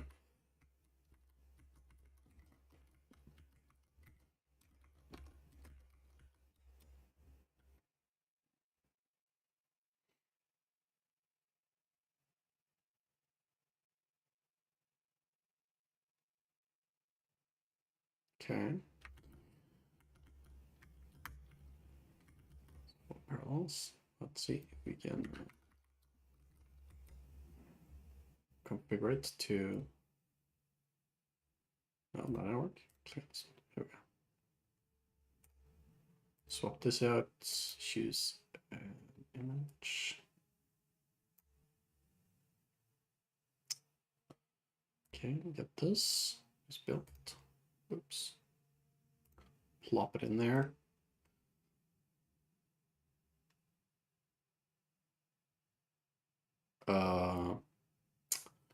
Yeah, that didn't work at all. Oh, wait. Oh, I think I know what's going on.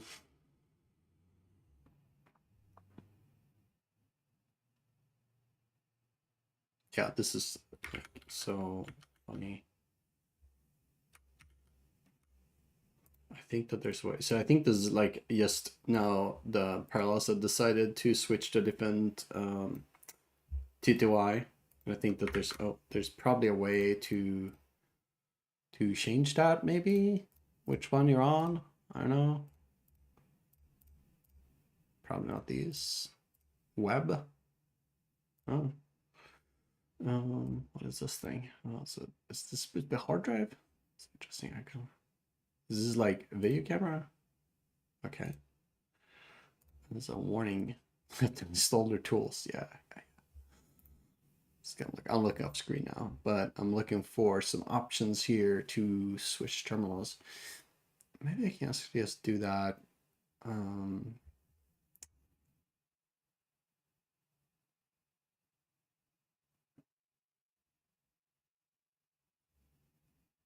I have devices and list of devices, but none for like the display.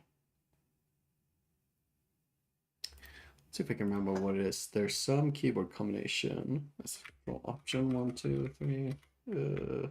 Oh shit.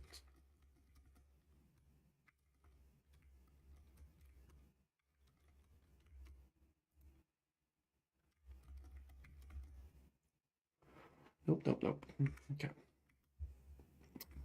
Release my cursor.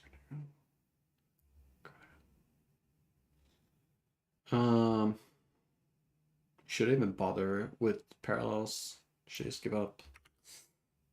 VirtualBox like works fine. This is a neat feature with Parallels. Why I started using it in the first place is because they have virtualized like GPU stuff, which you can't get at all on QEMU on macOS. And as far as I know, VirtualBox doesn't have it either. But Parallels does, and I can use that on my M1 laptop as well. So that was sort of like the reason for why I bought this, which is also very expensive. Kind of ridiculous, but. So can I duplicate this thing? Clone? Well,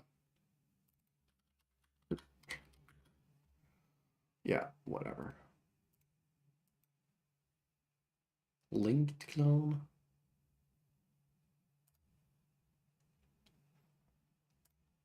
So I'm gonna hook this up to the new image to see if it works in here. Since this has been working better than Parallels so far. Parker, hey, bye-bye. Enjoy your lunch. Yeah, I'm recording this too, or who knows. If OBS is not crashing, I'm recording this. Okay, so we got this. That's just disk image, and that hopefully was like this weird. It clips it. Oh yeah, so it made a copy of that too. That's good. So I'm just gonna swap this out. Once you click this little button, this took me forever to realize. I was like, how do I change the file? You know, or add the file. It turns out this icon is like a button. Choose a disk file. And we have this one we just built. Okay, let's see if this thing's gonna work. Network. That definitely don't have the drivers for that, so hopefully this will work. So this virtual networking does work with QEMU. So you know it's not it make it work here.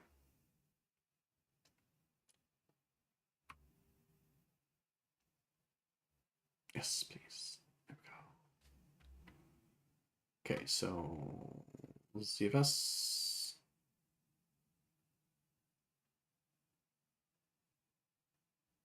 Why did ZFS not work? I think that's cool. Alright, well. Oh, it worked. Okay. Interesting. So maybe it is working here too, but for some reason, so again, these are the exact same disk images running in VirtualBox and Parallels, and for some reason Parallels just like just gone totally blank here, and I have no idea how to make it not blank. And if I do this, it'll probably stopping. I think it just suspended it.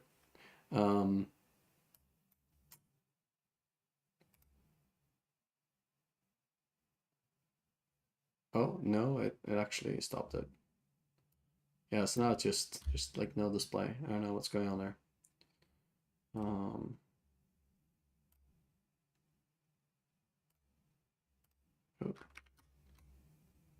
Oh, shut that down.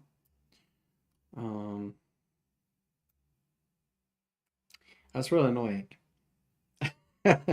Since as I'm developing and working on the DRM GPU stuff, Parallels has been like the only way by which I can do that without like running it directly on the hardware. And pretty often I'll just like essentially like brick at least the state of the OS after reboot, which takes like a really long time on hardware, right? It can take like 30 seconds, a minute even, to reboot it on hardware. And Parallels has been the only way by which I can debug and test all those the actual GPU stuff, like EGL, and I haven't gotten to Vulkan yet, but yeah, and QEMU again, there's nothing like that on macOS. macOS is and OS doesn't have any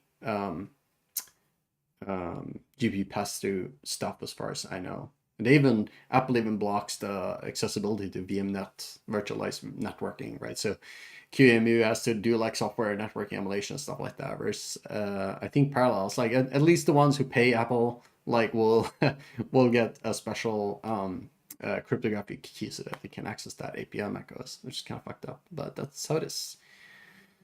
So yeah, maybe I'll come back to it later. I'm kind of like a little burnt out on trying to make this work in Parallels. So maybe I'll come back to it later and see if I can get it working there. But yeah, at least now I know it. The setup here seems to be correct. There might just be some quirks around Parallels that I have to figure out. It might be so that there's a driver that gets prioritized over the virtual display stuff with Parallels. Who knows? But that's what's going on. Okay.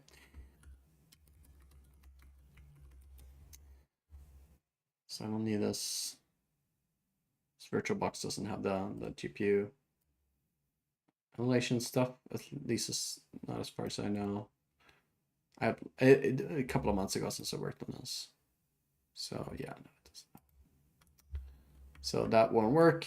VirtualBox is real nice, but it won't work for this kind of debugging that I'm looking for. And this doesn't work either. So that's fun. First off, it's just that networking right doesn't work. So I can figure out another way to get things maybe into it and just not use networking for now. But first, again, just restore things, making sure this works the way we had it working.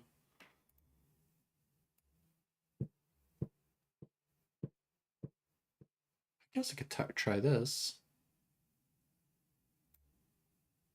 Default. I don't know what this like really what this means. Oh, look at this. Is that true for shared network too? Oh yeah. So this might actually work. I'm letting that. Let's try it.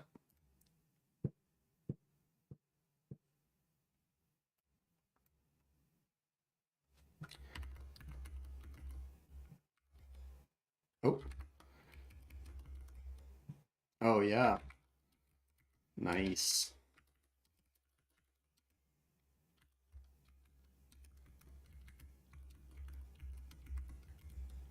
Okay. The interwebs works. That means that I can probably just copy a pre-built binary from, so let's say, so here is here running Playbit and QEMU, and I got a precompiled executable here, and I don't really use any dynamic libraries and stuff like that, so I can just copy this. So let's copy this thing to mount, no, home, host, is that what I call it here? Yeah. Let's copy that to host. Oh yeah, this I have to like switch to this and then back again. Otherwise, QEMU throttles input events. Super. So QEMU's done. QEMU's done. Do I have another QEMU's done here? I do have a copy of. It's probably super old. Oh wait, I can't. Oh, of course I can't write because I'm mounted. You know. And I can't rebuild it. I wonder if I can do something super accurate like a basics for. Do I have any programs like that? I do. So yeah, this is okay. This is gotta be Yankee as well. Custom. Oh god, does my terminal have a scroll back? We'll see. Yeah, okay.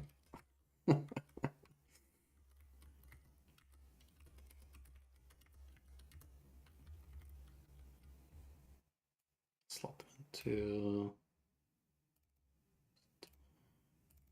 Yeah, the file organization here is like a total shit show, but you know, whatever. Yellow.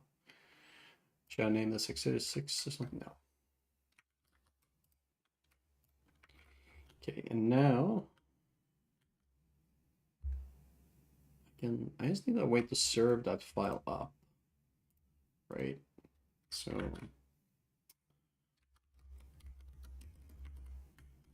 for canvas dumb,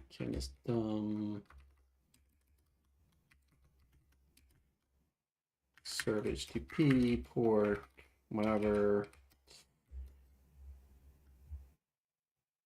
So since it's working, let's see if we can get to that from Parallels.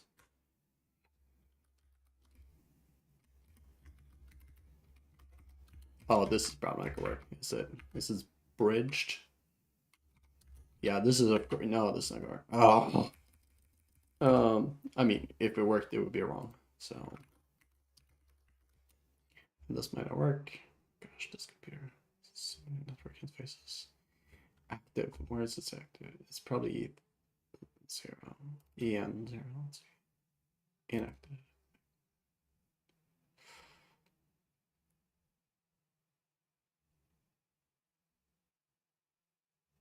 This thing is active. Oh, there we go. Okay. Release my cursor. Actually, I can make this smaller. It's like so large. So 192. No. 21668 6. Oh wait, I stopped the web server. Yeah, so that's not working. Is that it can get out to the interwebs. Share network, which I'm not sure what that means because there's no like it would be nice if they just said what that means, you know, but why not? Um,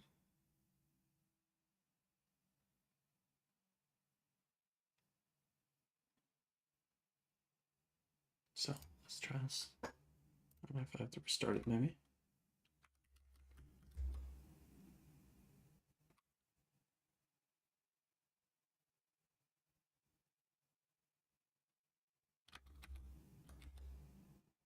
No.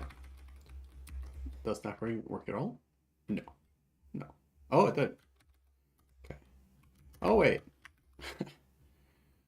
On what's that? 9128. No bueno. And localhost definitely should not work. That would be, I don't know, that would work. Okay. Recommended host only network. Does that mean like disabled or something? Who knows? Who knows? It can't be as live. That'd be amazing. I probably need to like reconfigure network, but it's quick just reboot.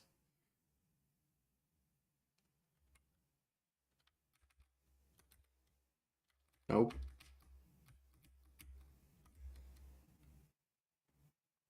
Takes a little while and then it probably works. Okay, no?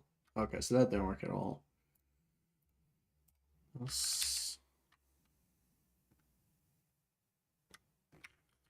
activist.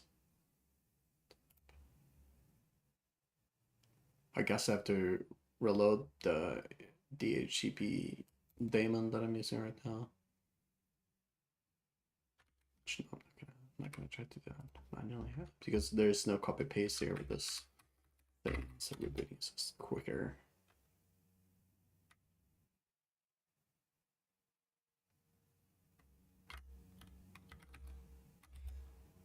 This should work. This worked before. Oops, type some stuff. Yeah. And then this does not work.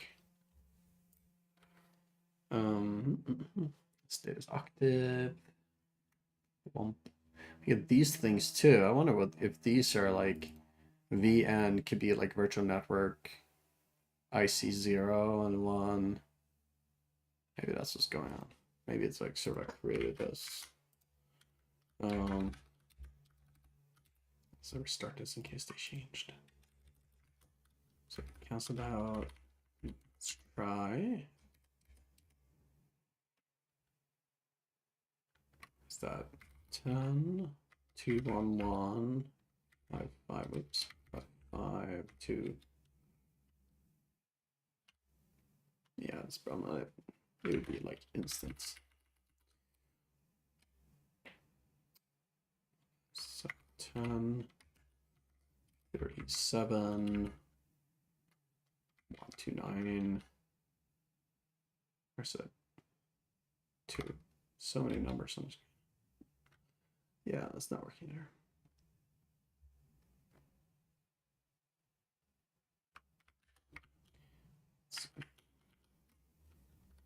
Let's resort to web search. Parallels. Access host network from guest.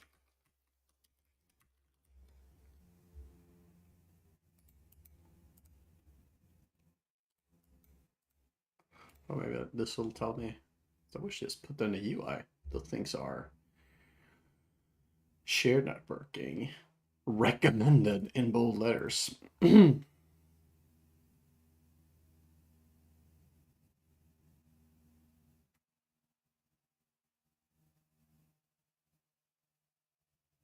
VM belongs to that virtual subnet because a virtual subnet that is probably this thing.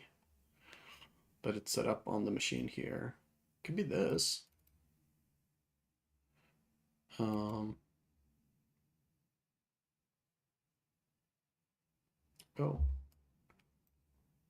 Is there like actually system preferences?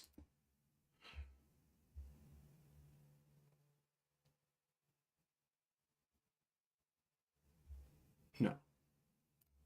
I don't know where this is. Internet. Yeah, printers. So this goes to this thingy, virtual subnet. So bridged. So this is probably close to what it wants.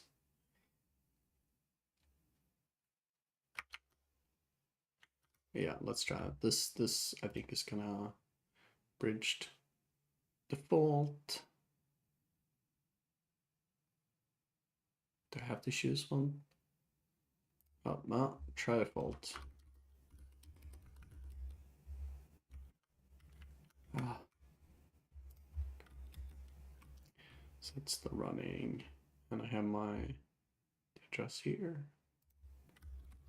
Should be still in memory. So I'm a slow typer. Let's see. That's right.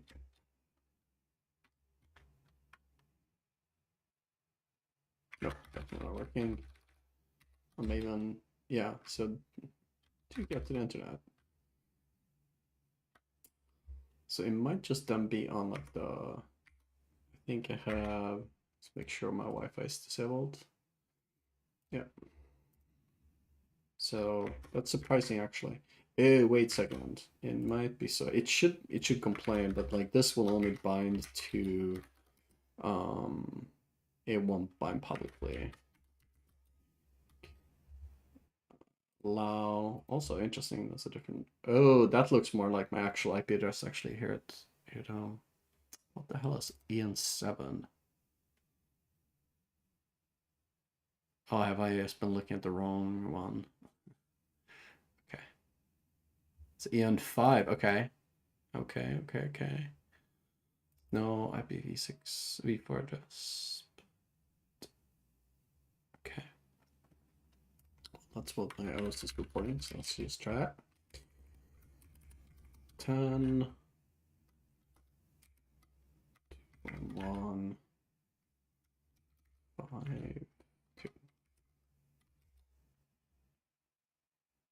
2. No rope.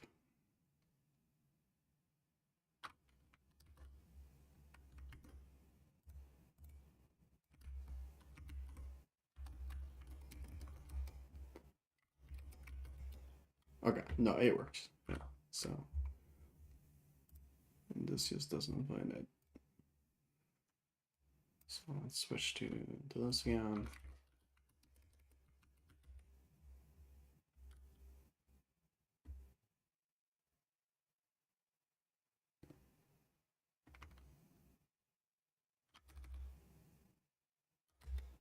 Ha, okay, works. Now we want to just grab that file, right? So I'm gonna grab that KMS .b64. So the other file is some other thing. I don't know, all this. So whatever. And I think is it lowercase o in curl? I forget. I think it's lowercase o. I'm just gonna try it. Yeah. KMS. Oh wait, no, I think it's uppercase. Let's try lowercase o. Let's see what happens. Nope. It's uppercase. Okay. So we got that there. Base 64. What's D? Ugh, yeah. And KMS stum. Oh shoot. Oh, I fucked up my pistol. Woohoo! Kind of cool when it happens. Also not cool. Okay.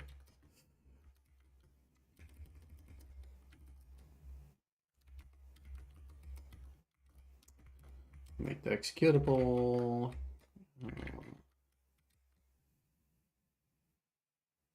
Oh, okay.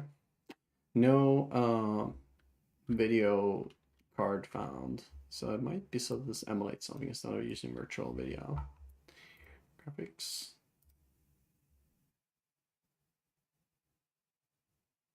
Yeah, this is so. Let me clean up the situation here by hiding this from my browser.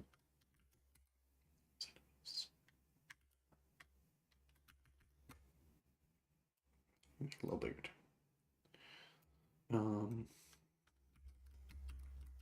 Does it have any?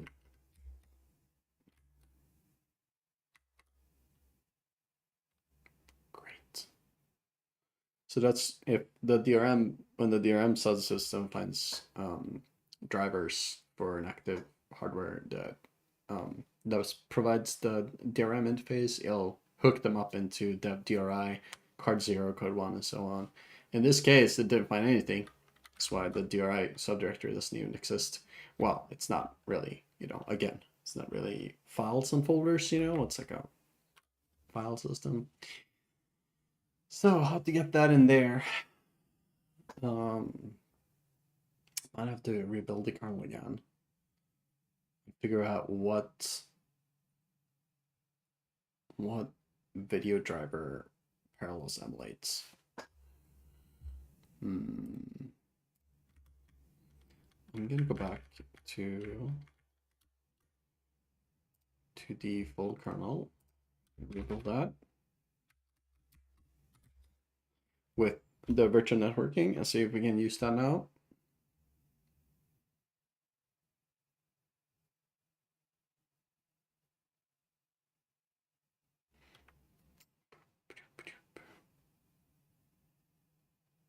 Almost done.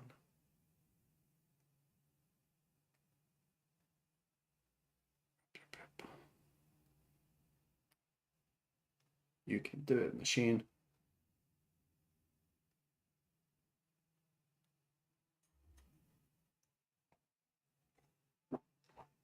It seems like my computer is extra slower today. I wonder if something's going on.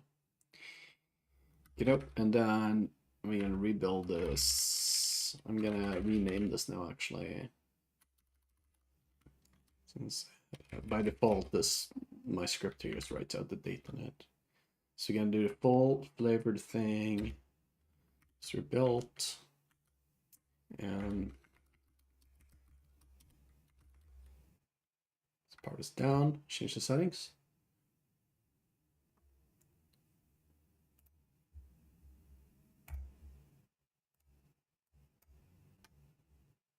Every time Parallels is like trying to sell itself so hard. He just always resets this. It's hilarious. Yankee software. Okay, so we just built this, choose that one, and then start it.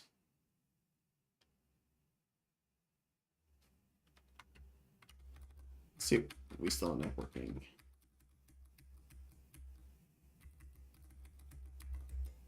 Yeah, it's good. No. Okay. Yay.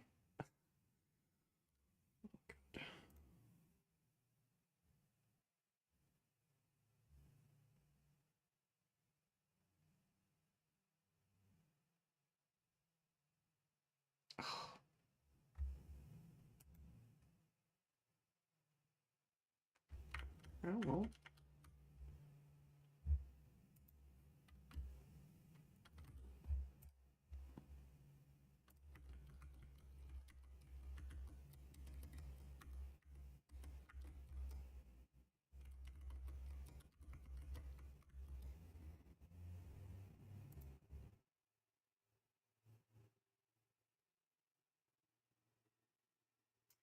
Oh, it's useful. Let's see.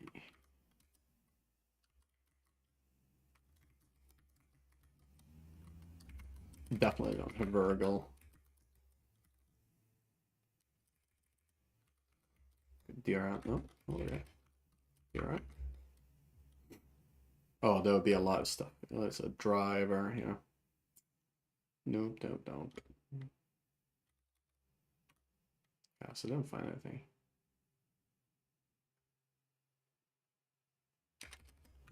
So there's no DRM. See any DRM at all.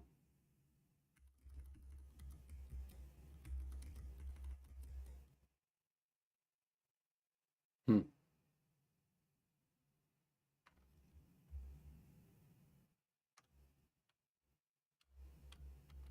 Hmm.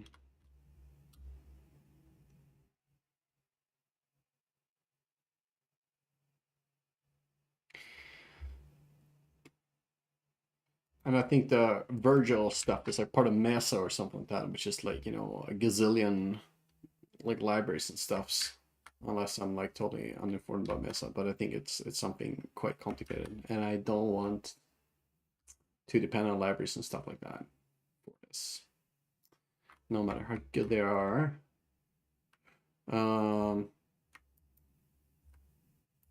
Page moved. Yeah, indeed. Of course, it's a Mesa thing. Let's just try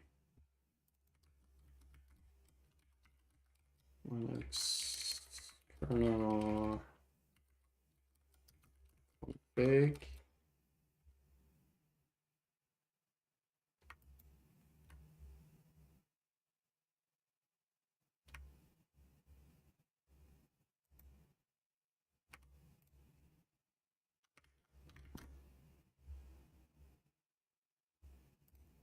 What's this?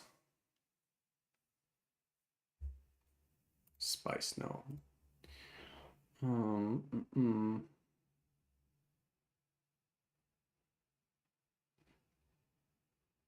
Yeah, it's interesting. I don't get like any DRM, any messages about DRM at all, which is kind of weird. Because it's definitely, I mean, there I work. You know, if I run it with QEMU, it works and it kicks in and stuff. So it's definitely in the kernel. So I'm not sure why it's. Maybe it's like trying to just reduce logging by only printing this if it finds a DRM capable driver.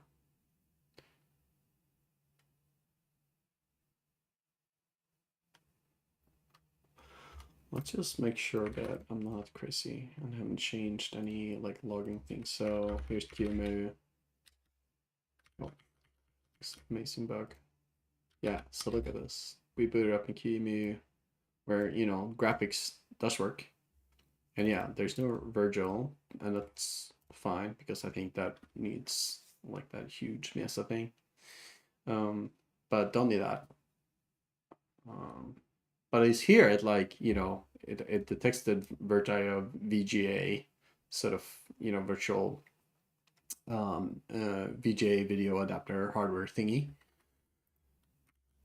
But it does not do that in parallel. So I wonder if that's just like a feature. Maybe, oh God. No, this is a past search we did.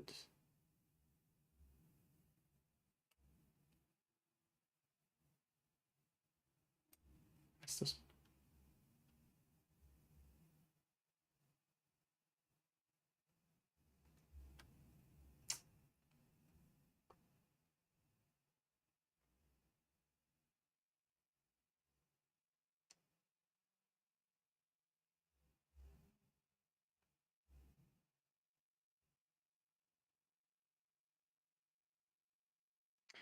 But how to disable it?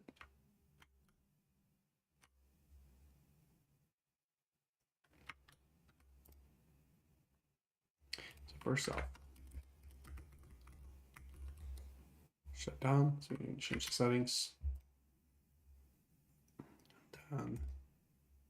Maybe it's this.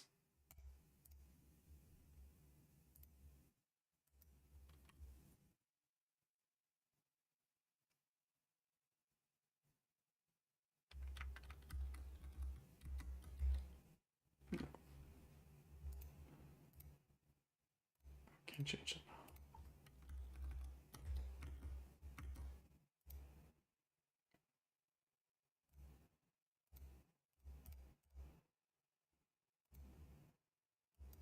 Put the backup.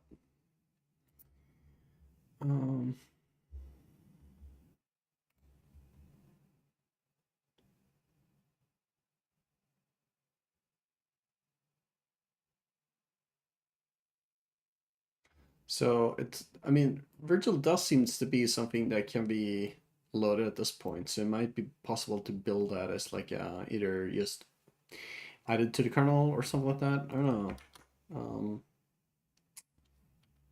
It requires more research, but I suspect that the issue here. Oh, grabs my mouse. Hate it. I suspect that the issue here is something else, since I think what would see is like the DRM system activating and it finding the device, and then I think it would do something like this. It would say that it doesn't have it doesn't have the virtual GL feature. And maybe it would say it doesn't have other things or have other things like EDID. But there's like nothing, you know.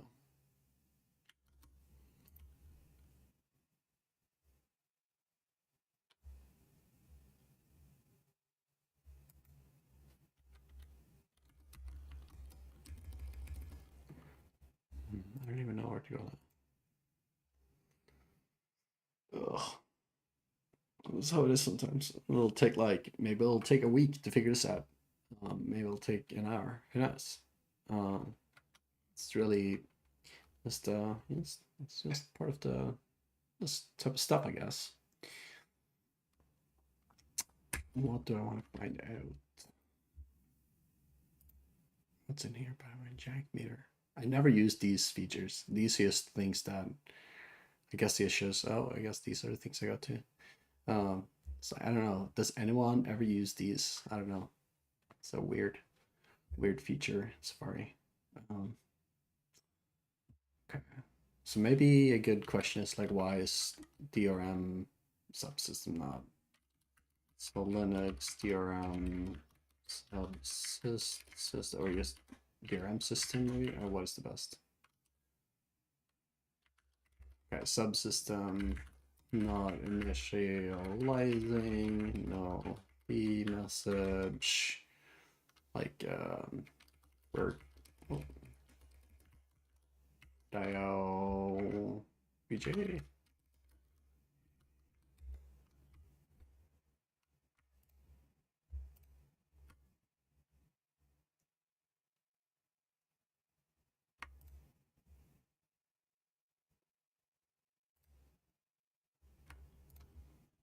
Let's just look at some of these things. What is this about? IOMMU support.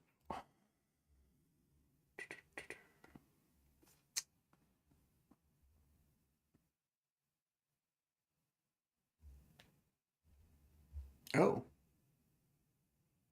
really? Oh, I see. Interesting. It's an interesting little resource. Sometimes I find that Arch Linux's wiki here has some pretty good articles that are not Arch Linux specifics.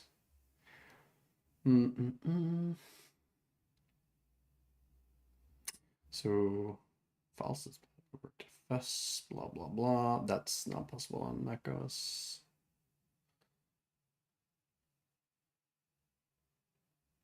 Graphics card, Virtual.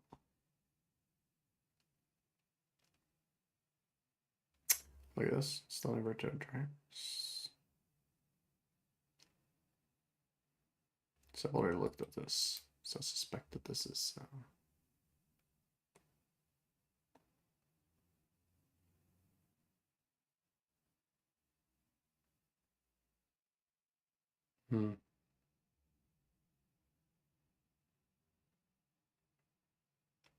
Yeah, well, this is QEMU specific.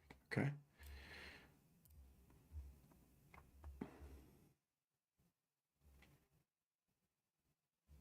Did I tap on the wrong link? No. Okay, this is food for for the future. It's a bit marked down. Oh, that's terrible. Description.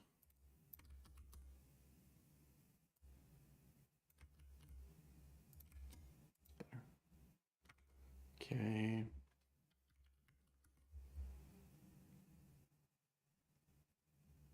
I've looked through this a couple of times. Example, this probably won't tell me anything actually. Interesting. Yeah, this is just what is KMS and DRM.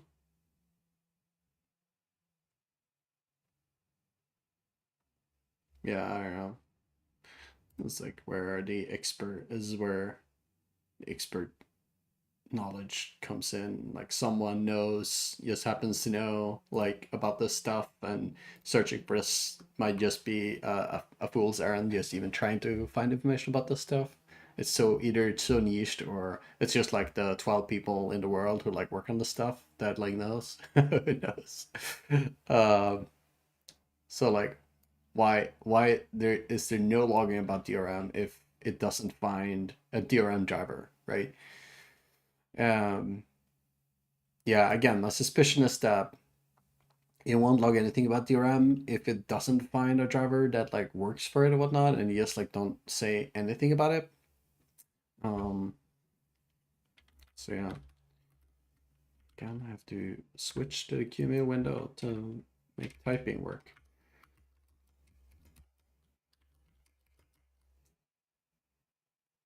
Maybe he's looking for VGA. Okay, why didn't grep this one? Oh wait, that's what it did.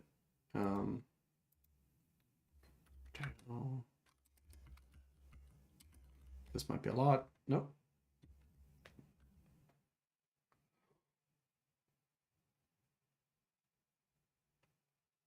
Oh, actually, do we have a frame buffer device? No.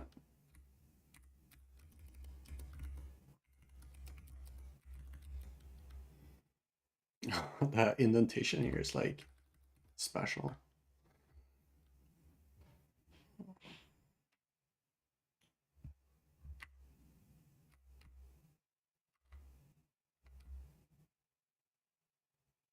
So many TTIs. Too many.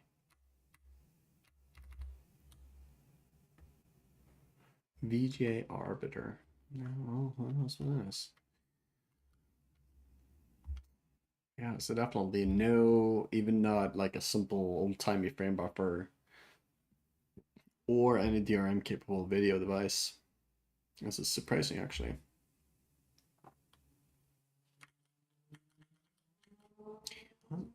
I am using the full build kernel, right? Yeah, okay.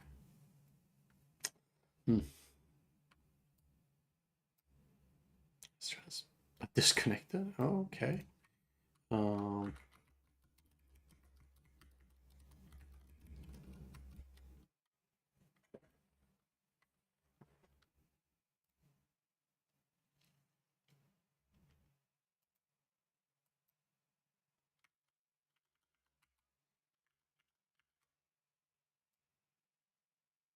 oh, I forgot. This thing happens. Oh yeah, this is insane. And there's like no way to just swap T2Is or whatever it's going on here. Yeah, this might be working. Who knows? Um, yeah. If I do, I have to load my keyboard to make sure I write around things.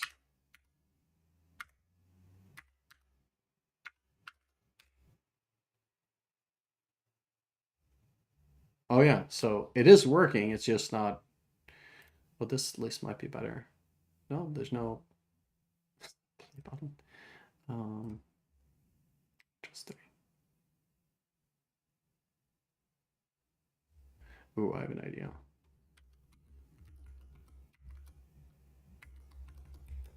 Do power off. Okay, that works.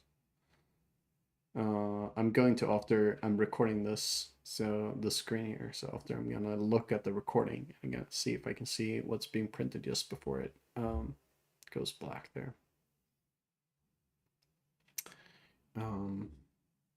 Cool, but yeah. Anyhow, maybe it looks like for now at least I'll keep using QEMU. It's the as soon as I get to actually using GPU features, I'm gonna have to just get over this mountain is this issue here, and I just have to figure this out and take the hits. But for now, I can just punt on that GPU stuff. I already like made a proof of concept. I tried out, made sure that it works, um, and I can do most of the work without that stuff now. Yeah, and so QEMU will do. Just make sure this still works. Of course it does. Yeah, look at that, amazing colors. Wow. Okay, maybe not satisfying ending to these few hours, but yeah, learned some stuff along the way. It's gonna disable virtual networking and stuff and the full build. Make sure I leave everything in a good state. So build the kernel to remove those virtual networking drivers. Definitely don't need. Didn't work in parallels anyways. Worked everywhere else though. So what's interesting is like in parallels, I have gotten all of this stuff working. Sorry, not all of this stuff. The GPU drivers working on Alpine. So which is suspended now, I guess. Or maybe it was suspended. Oh god, what's happening? Oh, there you go.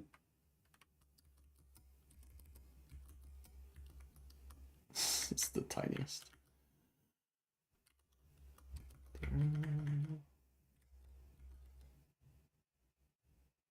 Oh, interesting. It's like no such file directory, and then it what?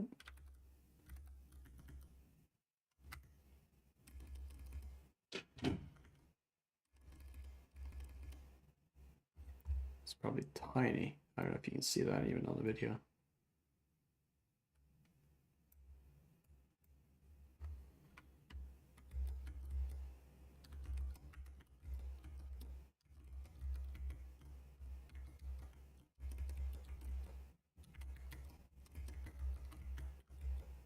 Okay. So here, this works just as well. And then if you do the message grep DRM, I think we'll see. Yeah, and so here, oh, I tried to click on it. You'll see this one here, since this is like a full Linux distro with like, you know, a gigabyte of like crap installed, it does have the Virgil driver loaded here. So yeah, so this is interesting to see. It does not have EDID. Okay. And does not have resource blob or host visible. I don't know what those are, but so it might just be so if there's no Virtual driver, it doesn't have anything, and it just won't load it, and it just won't print anything. So maybe I need to investigate, like, is there a way I can like build this Virtual driver and sort of like, you know, either as a module or just bake it into the kernel. So I don't want to ship any like files on file system. So I think that's gonna be my next thing to look into when I'm solving this. Cool. So yeah, that's part of the Mesa thing, which is like a big mess. I think it depends on LLVM and all kinds of stuff. So yeah, I hope it wasn't like too boring, this stuff. I'm gonna go back here. Hope you enjoyed at least some part of this. I realized too my face is like full of so there we go. So I have my profile picture overlaid on the thing. Okay, cool. Well, bye-bye.